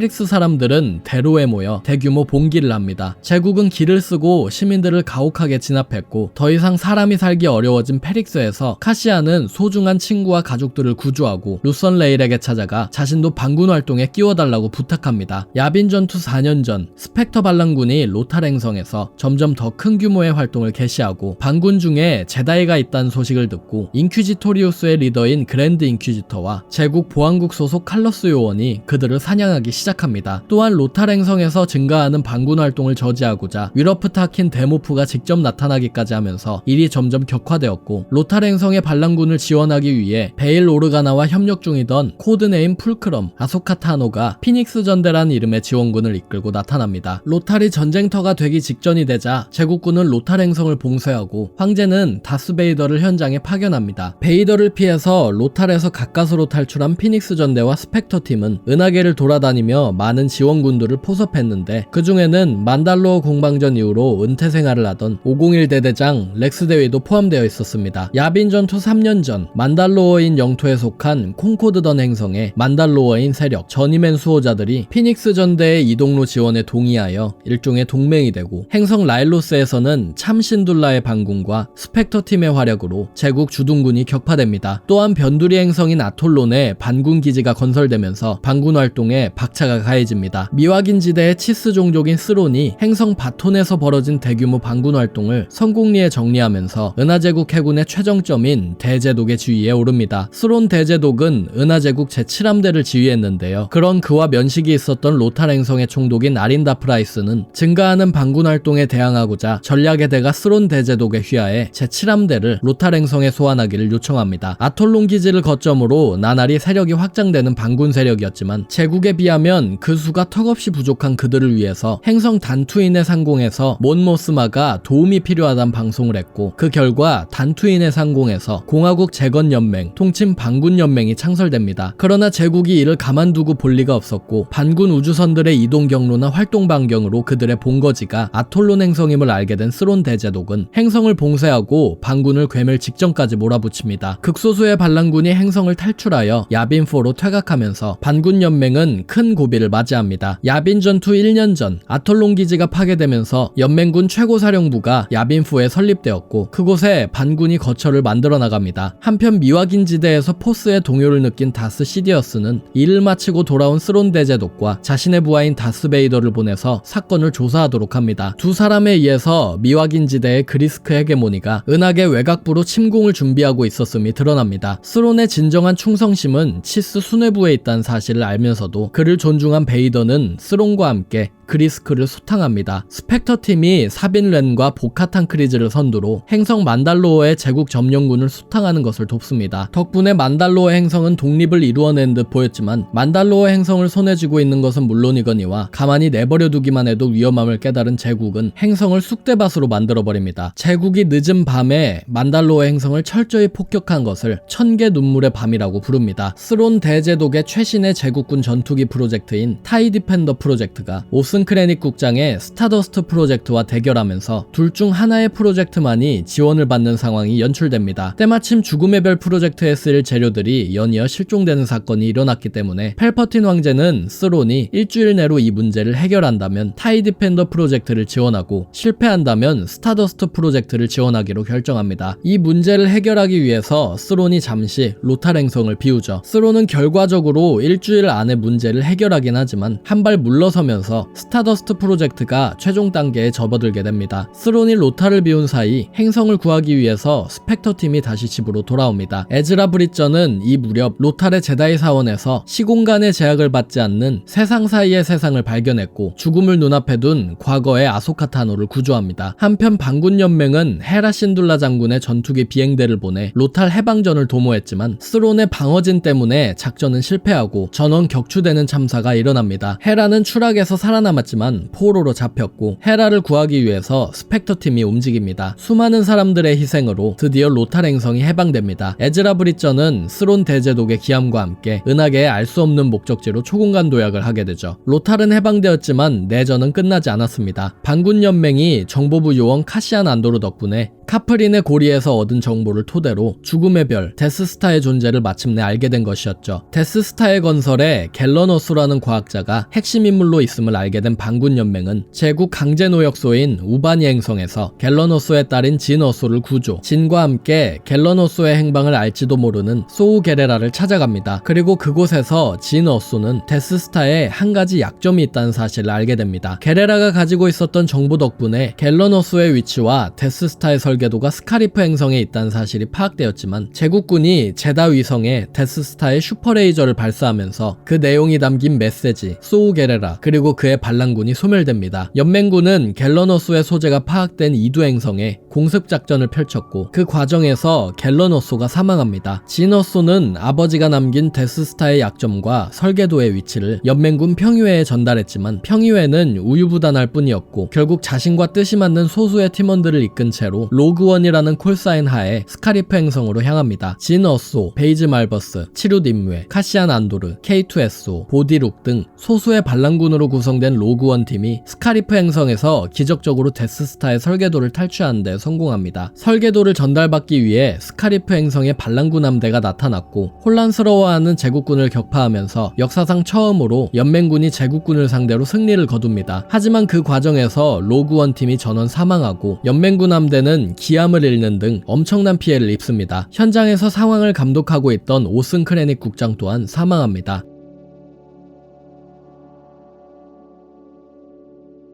연맹군 기함에서 우주선을 수리하고 있던 얼데란의 공주 레아 오르가나가 데스스타의 설계도를 건네받고 스카리프에서 탈출합니다. 레아 공주는 아버지인 베일 오르가나가 말한 제다이 기사 오비안 케노비를 찾고자 타투인 행성으로 향하던 도중 타투인 상공에서 자신을 쫓던 다스 베이더에게 붙잡히고 맙니다. 하지만 데스스타의 설계도만큼은 자신의 드로이드들에 쥐어준 채로 몰래 탈출선에 대워 보냈죠. 레아의 두 드로이드를 만난 이는 다름 아닌 루크 스카이워커였습니다. 루크는 두 드로이드와 함께 벤 케노비라는 이름으로 타투인에서 은둔 중이던 오비완 케노비와 만나고 자신의 아버지가 한때 제다이 기사였다는 진실과 함께 광선검을 건네받고 제다이 얘기를 걷기 시작합니다. 공화국기부터 이어진 은하의회가 해산되면서 사실상 펠퍼틴의 독재 정치가 확실해집니다. 그와 동시에 제국군은 죽음의 별로 얼데란 행성을 파괴했고 이는 반란군뿐 아니라 제국군 내에서도 상당한 반향을 일으킵니다. 오비완 케노비, 루크 스카이워커, 추바카, 한솔로가 데스스타에서 레아 오르가나 공주를 구조하는 데에 성공했지만 정거장에서 베이더와 결투를 벌이던 끝에 오비안 케노비가 포스의 영어로 변하고 밀레니엄 팔코노가 추적당하며 연맹군의 본진이 들통납니다. 다행히 레아와 함께 로그원 팀이 탈취한 데스스타 설계도를 손에 넣은 연맹군은 최후의 공격으로 소수의 전투기들을 앞세워 데스스타의 약점을 정확히 타격합니다. 적색 5기 조종사인 루크 스카이워커가 포스의 도움으로 데스스타를 파괴한 이 사건을 야빈 전투라 부르며 은하계 역사의 가장 중요한 사건이 됩니다. 아주 오랜 시간이 흐르고 스타워즈 은하계는 이 야빈 전투를 전후로 하는 야빈 전투력을 기념법으로 사용합니다. BBY는 야빈 전투 전을, ABY는 야빈 전투 후를 의미합니다. 야빈 전투 이후 야빈의 영웅들을 기리는 매달 수여식이 열립니다. 비록 수여식에서 공개적으로 받진 않았지만 추바카 또한 메달을 받았는데 훗날 자신이 여정 중에 만난 용감한 아이에게 메달을 주면서 수중에 업게 됩니다. 제국군이 야빈4 기지에 대해 알게 되면서 반란군은 야빈4에서 연맹군에서 탈출합니다. 연맹군을 뒤로 한 채 떠나려 했던 한솔로 또한 밀수꾼으로 돌아가지 않고 남들을 돕고자 반군 연맹에 남기로 결정합니다. 레아 오르가나와 야빈 전투의 유일한 폭격기 생존자인 파일럿 에반 베를레는 야빈 퇴각 작전을 돕는 한편 얼데란 사태의 생존자들을 구조하기 위해 발바쁘게 움직입니다. 제다 위성에서 탈출한 소수의 소우게레라 반군이 몽상가들이란 이름하에 말썽을 피우자 은하 제국이 4인의 최정예 대원들로 구성된 은하 제국 해군 특공대 임페르노 분대를 창설하여 몽상가들을 전멸시키고자 합니다. 작전 도중 임페르노 분대는 팀 저격수이자 정보 분석 대원인 샘 마라나를 잃고 3인 체제로 돌아갑니다. 사이문 원 행성에서 반군 측이 제국군 무기 공장을 파괴하여 무기 생산에 큰 타격을 줍니다. 다스베이더는 1년의 반군 활동에 연루된 이 파일럿의 정체를 궁금해하고 결과적으로 그가 자신의 아들 루크 스카이워커임을 알게 됩니다. 야빈에서의 실패로 다스 시디어스는 다스베이더를 계속해서 실현에 처하게 만들고 이때를 틈타 다스베이더 본인도 펠퍼틴을 상대로 반란을 일으키려 합니다. 베이더는 아프라 박사와 트리플 제로 드로이드의 도움을 받아 과거 클론 전쟁기의 전투 드로이드들로 사병대를 꾸리려 했지만 이미 시디어스는 그 낌새를 눈치챈 뒤였고 베이더의 반란은 진작에 실패했음에도 시디어스는 그를 숙청하지 않았습니다. 야빈 전투 1년 후 본부를 잃은 연맹군은 새 기지를 확보하기 위해서 우주를 뒤지기 시작합니다. 크레이트 행성이 유력한 후보 중 하나로 거론되었죠. 이 즈음 몽칼라마리인들의 대형 은하 순양함 다수가 연맹 함대에 가담하면서 반란군의 해군력이 정점을 찍었지만 다스베이더의 슈퍼스타 디스트로이어 이제큐터호를 기함으로 하는 죽음의 전대가 연맹군이 모여있던 마코타 기지를 기습하면서 반군 연맹은 9할 이상의 GEV 인력과 다수의 함선을 잃게 됩니다. 전투 도중 루크 스카이워커에 의해서 로그 비행대가 창설되죠. 연맹군은 다시 은하계를 전전하던 도중 호스 행성계의 6번째 행성인 호스 행성에 새로운 기지를 만듭니다. 호스의 산맥에 에코 기지가 건설되고 반군 연맹의 새 기지를 찾기 위해 은하제국은 다스베이더의 지휘하에 10만여 대의 탐사정을 온 은하에 퍼뜨려 반군 기지를 찾는다는 수험 작전을 시작합니다. 호스의 본진을 세운 연맹군은 야빈 전투 승리 이후로 탄력을 받아서 중부은하로 진격하는 중부은하 공세를 개시했는데요. 치열한 공방이 이어졌지만 끝없는 제국군의 공세로 연맹군은 더 이상 공세를 펼치는 것이 불가능하다고 판단하면서 중부은하 퇴각 작전이 개시됩니다. 하지만 중부은하 공세가 무의미하진 않았던 것이 그 과정에서 중부은하에 갇혀 있었던 상당수의 반군 지지자들이 연맹군에 합류하게 됩니다. 탐사정 하나가 호스계에 추락하면서 제국군 죽음의 전대가 호스를 침공합니다. 그 즉시 호스 전투가 발발하고 연맹군은 그래도 잘 대처하긴 했지만 제국의 화력에 압도되어 괴멸적인 타격을 입습니다. 연맹군이 호스에서 탈출한 후 루크 스카이워커는 포스의 영이 된 오비안 케노비의 조언에 따라 데고바 행성에서 마스터 요다를 만나 수련받기 시작했고 루크와 헤어진 한과 레아 공주 일행은 밀레니엄 팔코노를 타고 제국의 추격을 피해 도주합니다. 도주 끝에 일행은 한의 지인인 란도 칼리시안이 책임자로 있는 클라우드 시티에 도착하지만 란도는 한을 배신했고 한은 탄소 냉동 상태로 현상금 사냥꾼 보바펫의 손에 넘어갑니다. 뒤늦게 루크 스카이워커가 현장에 나타나 동료들을 구하려 했지만 포스를 이용하여 그가 친구를 구하기 위해 나타날 것이라 예견한 다스베이더가 그를 맞이할 뿐이었습니다. 두 사람의 결투가 벌어지고 루크는 오른손을 잃음과 동시에 자신의 아버지 아나킨 스카이워커가 다름 아닌 다스베이더란 사실을 알게 됩니다. 호스 전투에서 살아남은 연맹군 우주함대는 최소 11개의 분함대로 쪼개져 각자 지정된 집결지로 이동합니다. 보안을 위해서 서로의 집결지를 모르는 상황에 은하제국은 자라중령을 선두로 반군 분함대를 하나하나 사냥하기 시작했는데요. 연맹군은 서로의 위치를 파악하고 재집결하기 위해 고공화국기의 은하계를 밝게 비춘 스타라이트 비콘에서 아이디어를 딴 스타라이트 작전을 개시합니다. 각 분함대를 찾고 집결지를 알리는 암호문을 전달하고자 스타라이트 비행대가 창설되죠. 루크와의 만남은 다스베이더에게 큰 자극이 되었고 베이더는 뒤늦게 파드메 아미달라의 죽음에 대해 조사를 하던 도중 아미달라의 신하였던 사베를 만납니다. 베이더가 아미달라를 살해했다고 믿은 사베와 파드메를 기리기 위해 만들어진 아미달란 그룹이 폴리스 마사에서 베이더를 죽이려 했으나 실패했지만 베이더는 사베를 살려줍니다. 그 사실을 알게 된 다스 시디어스는 사지를 절단시킨 베이더를 무스타파의 용암지대에 다시 버려두어 그가 시스의 기본적인 동력인 두려움, 공포, 분노를 되찾게 했습니다. 설상가상으로 시디어스는 시스 암살자인 베스툰의 오치를 보내 그를 죽이려 들었지만 베이더는 오치를 굴복시켜 자신의 하수인으로 만들었고 너무나도 격노한 나머지 행성 엑세골에 있는 다스 시디어스를 죽이기 위해 그곳으로 향하지만 거대한 카이버 수정 원석부터 수천 대의 스타 디스트로이어들까지 상상을 초월하는 규모의 힘을 보고 그 힘에 굴복하면서 다시 황제의 하수인이 됩니다. 다스 베이더가 엑세골에서 다스 시디어스를 좋아하면서 행성이 시끌시끌하자 그 틈을 타서 다스 시디어스의 스트랜드 캐스트 기술로 만들어진 클론 중 하나가 엑세골을 빠져나갑니다. 그는 다스 시디어스의 복제품 중 유일하게 살아남은 펠퍼틴의 아들이었지만 정작 시디어스의 정신을 담을 정도로 강력하지도 않고 포스가 발현되지도 않아 역겨운 부산물이라 불리던 인물이었습니다. 암흑공학과 카미노 복제인간 기술의 개량으로도 완벽한 후손을 갖는 데 실패했지만 펠퍼틴은 언젠가는 쓸데가 생길 것이라면서 그를 죽이지는 않고 있었는데요. 데이선이라는 이름을 갖게 된 그는 15살이 되던 그 해에 행성을 탈출하는 데 성공합니다. 한편 행성 타투인으로 탄소 냉동된 한 솔로를 운반하던 보바펫에게 사고가 일어납니다. 솔로의 냉동이 풀리기 시작하여 잠시 장치에 보수를 맡긴 사이에 솔로를 탈취당한 것이었죠. 한 솔로 탈취 사건의 범인은 다스몰의 뒤를 이어 크림슨 던의 지도자가 된 키라로 밝혀졌고 솔로를 둘러싼 이해관계로 현상금 사냥꾼 전쟁이 발발합니다. 전쟁의 결과 다스베이더에게 선제 공격을 가한 헛카르텔이 자바를 제외하고 몰살당했고 키라의 크림슨 던은 제3집단들이 생존하기 위해서는 시스의 지배를 무너뜨려야 함을 깨닫고 링브레이커 작전을 개시합니다. 크림슨 던의 요원들은 은하계 각지에서 일제히 활동을 시작했고 범죄 조직들 사이에서는 대전이 벌어지며 은하제국 내에서도 온갖 기밀들이 유출되는 등 난장판이 벌어집니다. 펠퍼틴은 크림슨 던과의 전쟁을 공식으로 선포하고 다스베이더를 선두로 일단 제국 내부에 있는 크림슨 던 첩자들을 숙청합니다. 귀족부터 장교, 병사와 정치인, 조언가까지 은하제국 내에서는 피바람이 불었는데 중간에 크림슨 던의 요원 리스트가 한번 해킹되면서 죄 없는 제국 시민들도 여럿 억울한 죽음을 맞이합니다. 키라는 다스 시디어스와 베이더를 봉인하고자 시스를 가두도록 설계된 퍼마타 케이지를 준비합니다. 키라는 암학사인 우주정거장으로 두 시스를 유인하고 크림슨 던의 함대를 대기시켜 은하제국과 최후의 결전을 벌였습니다. 키라의 계획대로 시스는 퍼마타 케이지에 갇혔지만 키라를 도왔던 렌 기사단이 시디어스와 베이더라면 언젠가 탈출할 거라 판단하고 훗날 시디어스의 숙청에서 살아남기 위해 케이지를 열어버리고 말았습니다. 결국 시스가 밖으로 빠져나오면서 전황이 뒤집어졌고 패배한 크림슨 던 세력은 은하 곳곳으로 뿔뿔이 흩어지고 키라는 은하계에서 잠적합니다. 키라와 제국의 전쟁 막바지에 고대에 봉인됐던 사악한 AI 스파크 이터널이 탈출했습니다. 은하계를 지배하고자 하는 야욕을 보인 스파크 이터널은 은하제국과 반란군의 드로이드를 하나하나 감염시키며 유기체만이 가질 수 있는 포스에 대한 갈망을 보였습니다. 몸을 새롭게 조립해 스커지로 재탄생한 스파크 이터널은 사이보그 다스베이더의 신체를 강탈하려고 했지만 야망으로 가득한 그의 계획은 드로이드의 자유를 원하던 에이젝스에 의해서 저지되었고 스커지는 파괴, 감염된 드로이드들은 해방되었습니다. 야빈 전투 4년 후 두 번째 데스스타에서 일하던 크림슨 던의 첩자 가족이 제국에서 전향하면서 두 번째 죽음의 별의 존재 사실을 반군 연맹에 알립니다. 그리고 얼마 지나지 않아 보탄족 스파이들이 엔도의 상공에서 두 번째 데스스타를 발견하면서 그 사실은 진실로 판명나죠. 하지만 두 번째 데스스타의 정보를 누설한 것은 반란군을 한자리에 모아 한 번에 파괴하려는 황제의 계략이었고 이 계략에 대해서 연맹군이 눈치채지 못하도록 임페르노 특공대장 아이덴 버시오가 반란군의 보안 순양함인 불굴의 신뢰호에 투입, 엔도 전투에 대한 기밀 정보를 삭제하고 탈출합니다. 레아 오르가나가 설루스트의 연맹군 함대를 집결시키기 위해 제국을 혼란스럽게 하는 옐로우 문 작전을 개시하고 루크 스카이워커, 란도 칼리시안과 함께 타투인 행성에서 한 솔로를 구조합니다. 그 결과 자바 더 헛이 사망하고 보바펫이 산락구멍에 빠지죠. 제다이 그랜드마스터 요다가 사망하면서 레아 오르가나가 루크 스카이워커의 쌍둥이임을 밝힙니다. 그리고 머지않아 황제의 계획대로 엔도 전투가 발발하는데요. 베이더가 탄생하면서 사망한 줄 알았던 제다이 아나킨 스카이워커가 아들인 루크 스카이워커의 도움으로 다스 시디어스를 죽임으로써 선택받은 자로서의 소임을 다하고 포스의 영이 됩니다. 엔도 전투에서의 승전보가 은하계 곳곳으로 퍼지며 제국에 대항하는 대규모 반란이 일어났습니다. 수도성인 코로산트에서도 시민들이 들고 일어섰으며 제국의 식민지였던 베스핀, 은하 외곽의 타투인에서도 제국의 몰락을 축하했습니다. 전투로부터 하루 뒤 반군 연맹은 엔도 위성 내에 위치한 제국 잔당을 토벌하면서 제국의 엔도 전투 이후 계획을 손에 넣었습니다. 펠퍼틴 황제의 죽음으로 제국의 2인자가 된 마스 아메다 수상은 시위대를 진압하고 무너져가는 제국을 제국을 봉합하려 했지만 그에게 실질적인 권한은 없었으며 지휘 계통도 끊긴 상황이었기에 제국 영토 곳곳에서 군벌들이 일어섰습니다. 베스핀이 위치한 아노앗 구역의 아델하드 총독이 대표적으로 그는 철회봉쇄라는 이름의 통제를 실시했습니다. 한편 제국 장교들에게 펠퍼틴의 마지막 명령을 담은 전령 드로이드들이 찾아왔습니다. 이 장교들은 어떠한 연유로 펠퍼틴의 최후 명령인 신더 작전을 이끌도록 선발되었습니다. 제국 204 비행대의 누리스 대령, ISB 출신 버시오 제독 등등의 제국 장교들은 전령 드로이드의 명에 따라서 신더 작전을 수행했습니다. 하지만 신더 작전은 살아남은 제국 잔당에게도 너무나도 가혹한 작전이었습니다. 가장 굳건한 제국 신봉자들도 죄 없는 민간인들을 프로파간다를 위해 희생시키는 신더 작전기에 여러 전향을 결정했죠. 은하 제국의 임페르노 분대 또한 기디온 하스크를 제외한 전원이 반군 연맹으로 전향했습니다. 그럼에도 반군 연맹은 썰루스트 등 제국령 행성들을 하나하나 해방시켜 나갔습니다. 마침내 공화국 재건 연맹이라 불리던 반군 연맹은 몬모스마의 고향인 샨드릴라를 수도성으로 정하고 신공화국을 건국하면서 그 창설 목적을 달성했습니다.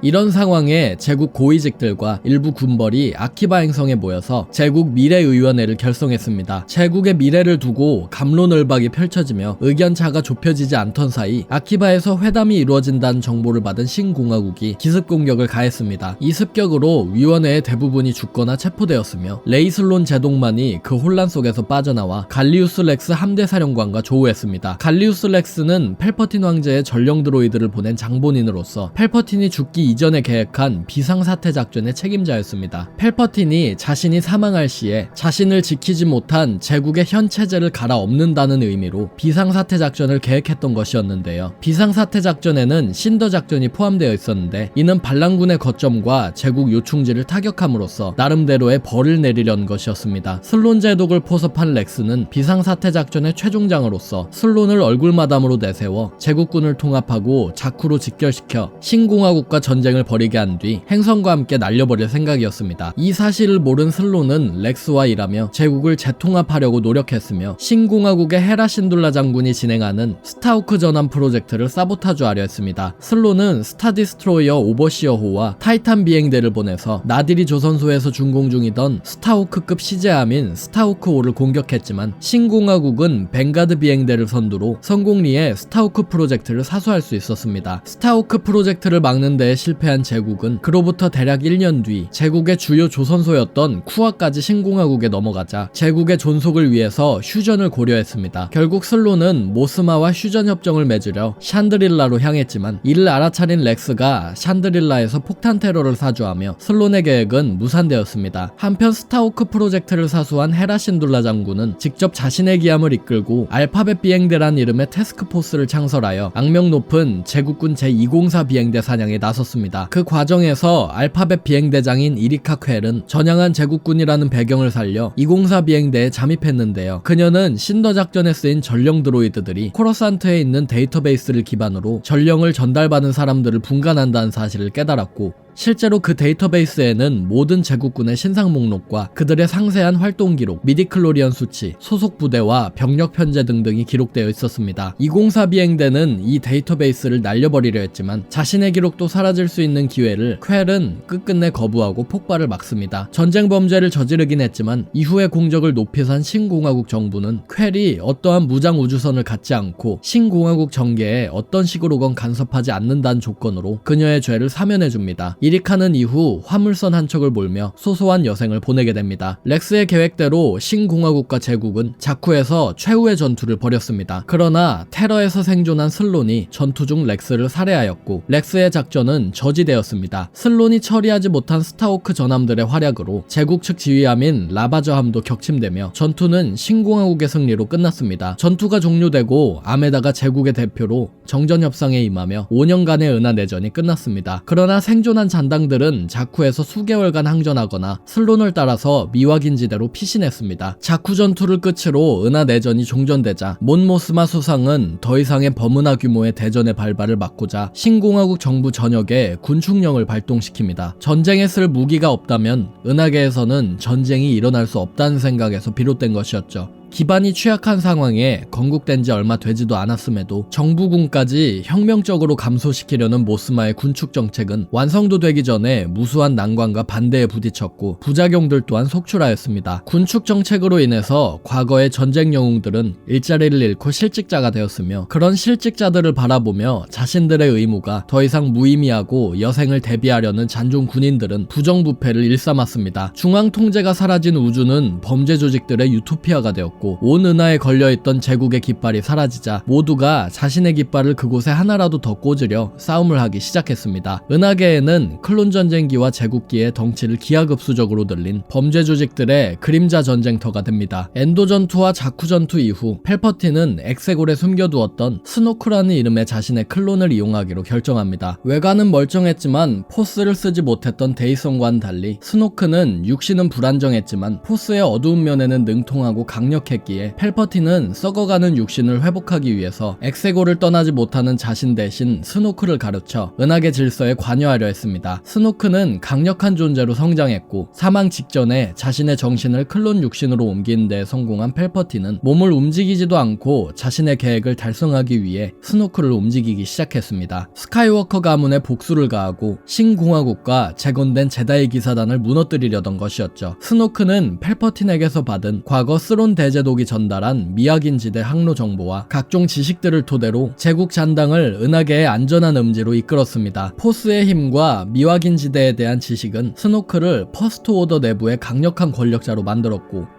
군인 출신의 많은 퍼스트 오더 장성들은 스노크의 재빠른 권력 상승에 놀랐습니다. 설상가상으로 머지않아 브랜돌 헉스 장군이나 레이슬론 대제독 등 퍼스트 오더 창립 유공자들은 스노크와 펠퍼틴의 계략으로 암살당하거나 처리되었고 마침내 스노크 1인 체제가 완성되었습니다. 자쿠 전투로부터 대략 4년 뒤 퍼스트 오더가 아닌 제국 잔당은 여전히 은하계 곳곳에 남아있었습니다. 그 중에서도 모프 기디언이 이끄는 제국 잔당이 과거 제국의 요새였던 네바로 행성을 다시 장악했습니다.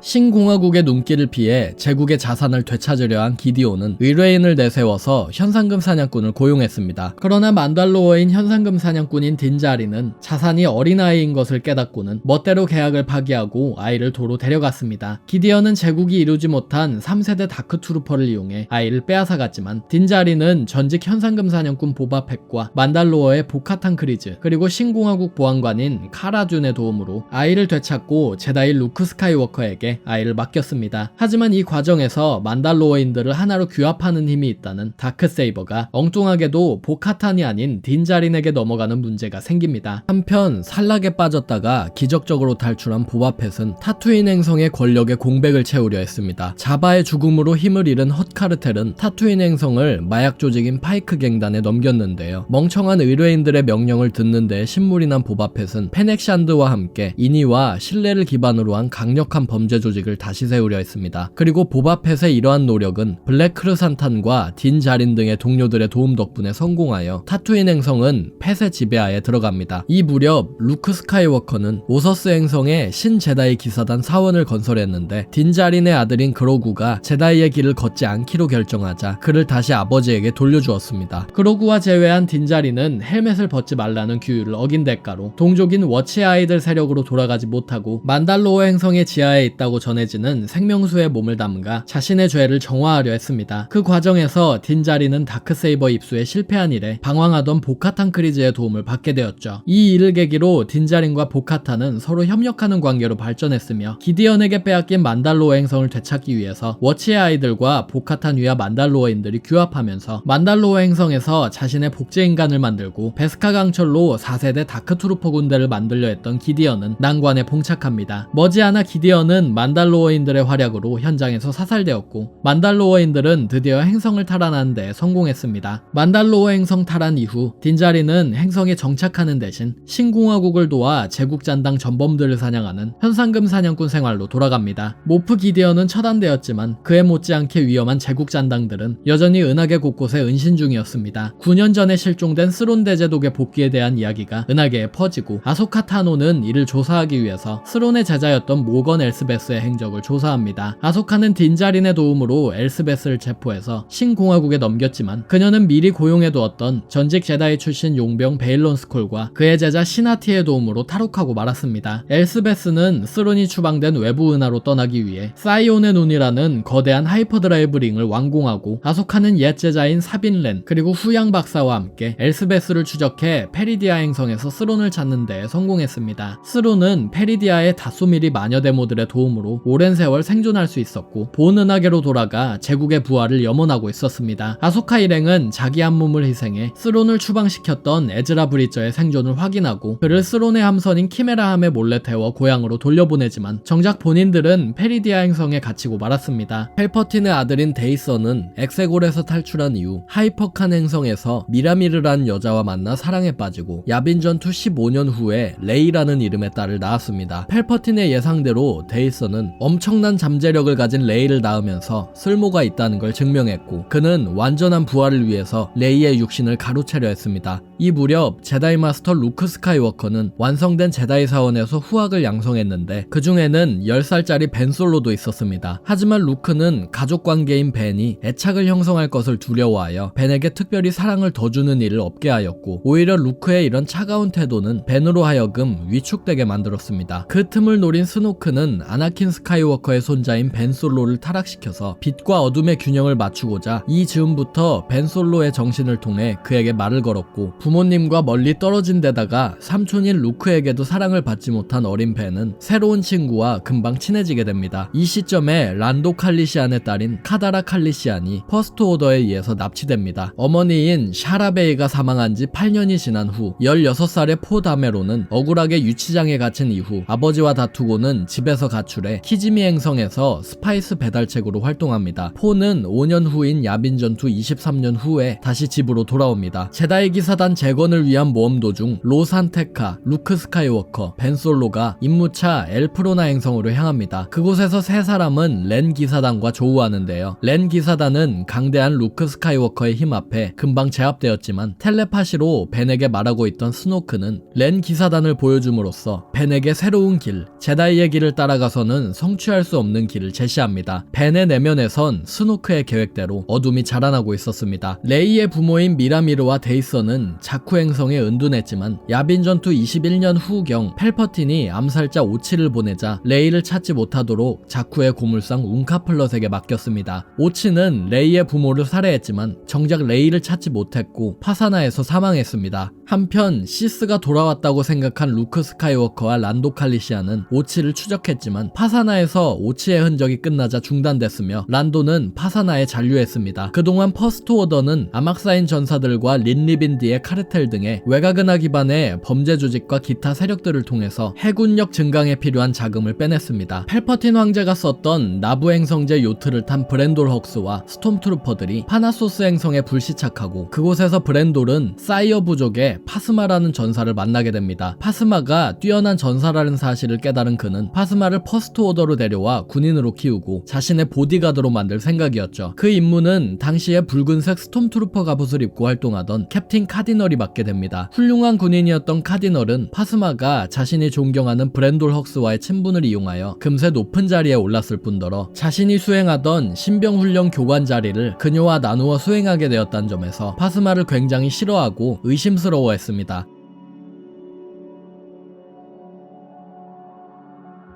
야빈 전투가 끝난 지 30여 년이 흐른 당시 신공화국은 그야말로 안쓰러운 상황이었습니다. 신공화국의 창립자인 몬 모스마가 건강 악화로 부재하고 공화국 의원들은 자신의 지갑을 불리기 위해서 투표와 법안들을 조작했습니다. 의회는 신공화국의 국력 증진을 위해서 힘을 중앙화시켜야 한다는 중앙주의자 세력과 제2의 펠퍼틴을 낳을 수는 없다는 대중주의자 정당으로 나뉘어 있었습니다. 대중주의자 정당의 리더이자 유일하게 퍼스트 오더의 비상의 위협을 느낀 사람이 바로 레아 오르가나였죠. 그녀는 라일로스 행성 인근에서 난장판을 피운 린리빈디 카르텔과 퍼스트 오더와의 연관성을 예측하기까지 했고 이 사실을 의회에 경고했습니다. 그러나 다가오는 위협을 대비하는 대신 신공화국 의회는 양분되어서 서로 갉아먹기 바빴습니다. 거기에 레아의 아버지가 다스베이더라는 정보가 공개되면서 레아의 정치 생명은 중단되었는데요. 레아는 의원직을 사퇴하고는 자신을 지지하는 정치인들과 군인들을 모아 저항군을 창설했습니다. 은하 내정 전성기에 반군연맹 기지가 있었던 득화 행성을 본부로 삼은 저항군은 사병 조직으로서 신공화국 대신 퍼스트 오더의 위협을 감시했습니다. 같은 해 루크는 조카인 벤이 이미 스노크와 그 뒤에 다스 시디어스의 계략에 의해 어둠에 아주 깊이 잠식되었다는 사실에 과거 제다이 기사단이 몰락했던 역사가 반복될 것을 염려하여 조카 앞에서 칼을 빼들었으나 제다이의 방식이 아님을 곧바로 떠올리고 자신의 행동을 후회합니다. 하지만 불행히도 루크는 그 광경을 벤에게 들키게 되었고 두 사람의 관계는 파탄났습니다. 벤은 제다이 사원과 동료들을 몰살했고 스노크 아래로가 렌 기사단장의 카일로 렌이 되었습니다. 벤에 대한 자신의 안일함과 소원함 그리고 몰락한 제다이 기사단을 홀로 재건할 수 있으리라 여겼던 기대를 자신의 오만함이었다고 생각한 루크는 자신의 엑스윙 전투기를 타고 고대의 제다이 행성인 아크토에서 운둔하기 시작합니다. 레아에게 적대적이었던 정치 세력인 중앙주의자들이 속한 행성계들이 신공화국에서 탈퇴했으며 퍼스트 오더는 공식적으로 자신들의 존재를 발표했습니다. 이 시기를 기점으로 공식적으로 신공화국과 퍼스트 오더 사이에 냉전기가 시작됩니다. 캡틴 카디널의 의심대로 파스마는 브랜돌 헉스 장군의 아들인 아미티지 헉스와 공모하여 아버지인 브랜돌을 암살하고 두 사람 모두 퍼스트 오더의 중책 자리를 차지했습니다. 줄을 잘못 선 브랜돌 헉스의 지지자였던 캡틴 카디널은 점차 설 자리를 잃었고 파스마와의 결투에서 단검에 여러 차례 찔리면서 불명예스러운 패배까지 하게 됩니다. 카디널은 퍼스트 오더 함선에 올라있던 저항군의 첩자 바이모랄디의 도움으로 목숨을 부지했지만 얼마 지나지 않아 저항군을 돕다가 폭발로 인해서 목숨을 잃었습니다. 장애물들을 처리하고 젊지만 야망찬 헉스는 자신이 신공화국을 무너뜨리고 새롭게 은하계를 지배할 체제를 만들 거라 생각했습니다. 헉스는 카일로 렌, 파스마와 함께 사실상 군부의 삼두정으로서 퍼스트 오더를 지휘했습니다. 퍼스트 오더는 전쟁을 준비하면서 과거 제국의 보급기지들을 확보해 나갔습니다. 카스틸론 행성의 콜로서스 정거장은 구 제국의 보급기지였지만 현재는 민간 마을이자 레이싱 트랙으로 사용되고 있었습니다. 퍼스트 오더는 보호라는 명목으로 콜로서스를 점거했지만 저항군의 포 다메론이 파견한 카즈다시오노와 주민들의 반란으로 행성을 떠나야 했습니다. 같은 해 퍼스트 오더의 위협이 점차 커지자 레아의 저항군은 퍼스트 오더를 무너뜨리기 위해서는 루크 스카이워커가 필요하다고 판단하고는 포 다메론을 투입해서 자쿠의 로산 테카에게서 루크의 위치가 담긴 지도를 손에 넣었습니다. 퍼스트 오더의 습격으로 포는 지도를 뺏길 뻔했지만 퍼스트 오더의 탈주자 핀의 도움을 받아서 도주하는 데 성공했고 지도를 갖고 있던 포의 드로이드 BB-8은 레이의 도움을 받아서 저항군의 품으로 돌아왔습니다. 그 사이 헉스 장군은 행성계 파괴병기 스타킬러 기지가 완공되자 신공화국의 수도성인 호스니안 프라임을 공격했습니다. 호스니안 프라임과 함께 신공화국은 우주의 먼지가 되었고 해체되었습니다. 저항군은 루크를 찾는 것보다 스타킬러 기지를 먼저 타격하기로 하고 한 솔로의 선발대가 기지의 방어막을 끄고 포 다메론이 이끄는 후발 공격팀이 스타킬러 기지의 약점을 공략해 기지를 파괴하는 데 성공했습니다. 하지만 저항군은 전투 도중 한 솔로가 카일로 렌에게 살해당하는 손실을 입었습니다. 전투 직후 저항군에 합류하게 된 레이는 루크를 찾는 데에 투입되었으며 아크토에서 루크에게 제다이 훈련을 받았습니다. 레이가 루크를 찾아서 떠난 사이 퍼스트 오더는 스타킬러 기지가 파괴된 것에 대한 보복으로 저항군의 기지를 공격했습니다. 저항군은 폭격기 대대의 희생으로 기지를 버리고 탈출하는 데 성공했지만 퍼스트 오더의 추격을 받았습니다. 그 시각 퍼스트 오더 내에서는 내분이 일어났습니다. 카일로 렌이 스노크를 살해하고 최고 지도자의 자리에 오른 것이었습니다. 그러나 이것은 카일로를 어둠으로 끌어들이기 위한 펠퍼틴의 계략이었습니다. 카일로 렌 휘하의 퍼스트 오더는 크레이트 행성으로 도피한 저항군을 몰살시키려 했지만 아크토에서 크레이트로 환영을 띄운 루크에게 정신을 팔려 저항군을 잡는 데 실패했습니다. 전력을 다해서 마지막 제다이와 미래의 희망들을 지키는 데 성공한 루크 스카이워커는 위대한 제다이 마스터로서의 운명을 다하고 포스의 영이 되었습니다. 카일로 렌이 어둠의 힘을 완전히 받아들이자 펠퍼틴은 마침내 자신의 생존을 은하계에 공표했습니다. 카일로 렌은 펠퍼틴을 잡아서 자신을 가로막을 적을 제거하려 했지만 오히려 펠퍼틴의 부하가 되어서 레이를 잡으러 떠났습니다. 펠퍼틴의 시스 이터널은 퍼스트 오더를 잠식했으며 펠퍼틴은 다시 한번 은하계의 황제임을 선언했습니다. 그러나 저항군 잔존 세력과 란도 칼리시안이 이끄는 자유세계의 함대들이 한데 모여서 펠퍼틴에게 항전하면서 그의 계획은 무산되었습니다. 레이는 벤을 선으로 되돌리고 펠퍼틴을 영원히 죽이는 데 성공했으며 펠퍼틴의 진정한 죽음과 함께 시스 이터널도 무너졌습니다. 타투인 행성에서 루크와 레아, 벤 솔로까지 3명의 제다이를 추모한 레이는 새 시대의 제다이로서 스스로 스카이워커임을 선언했습니다.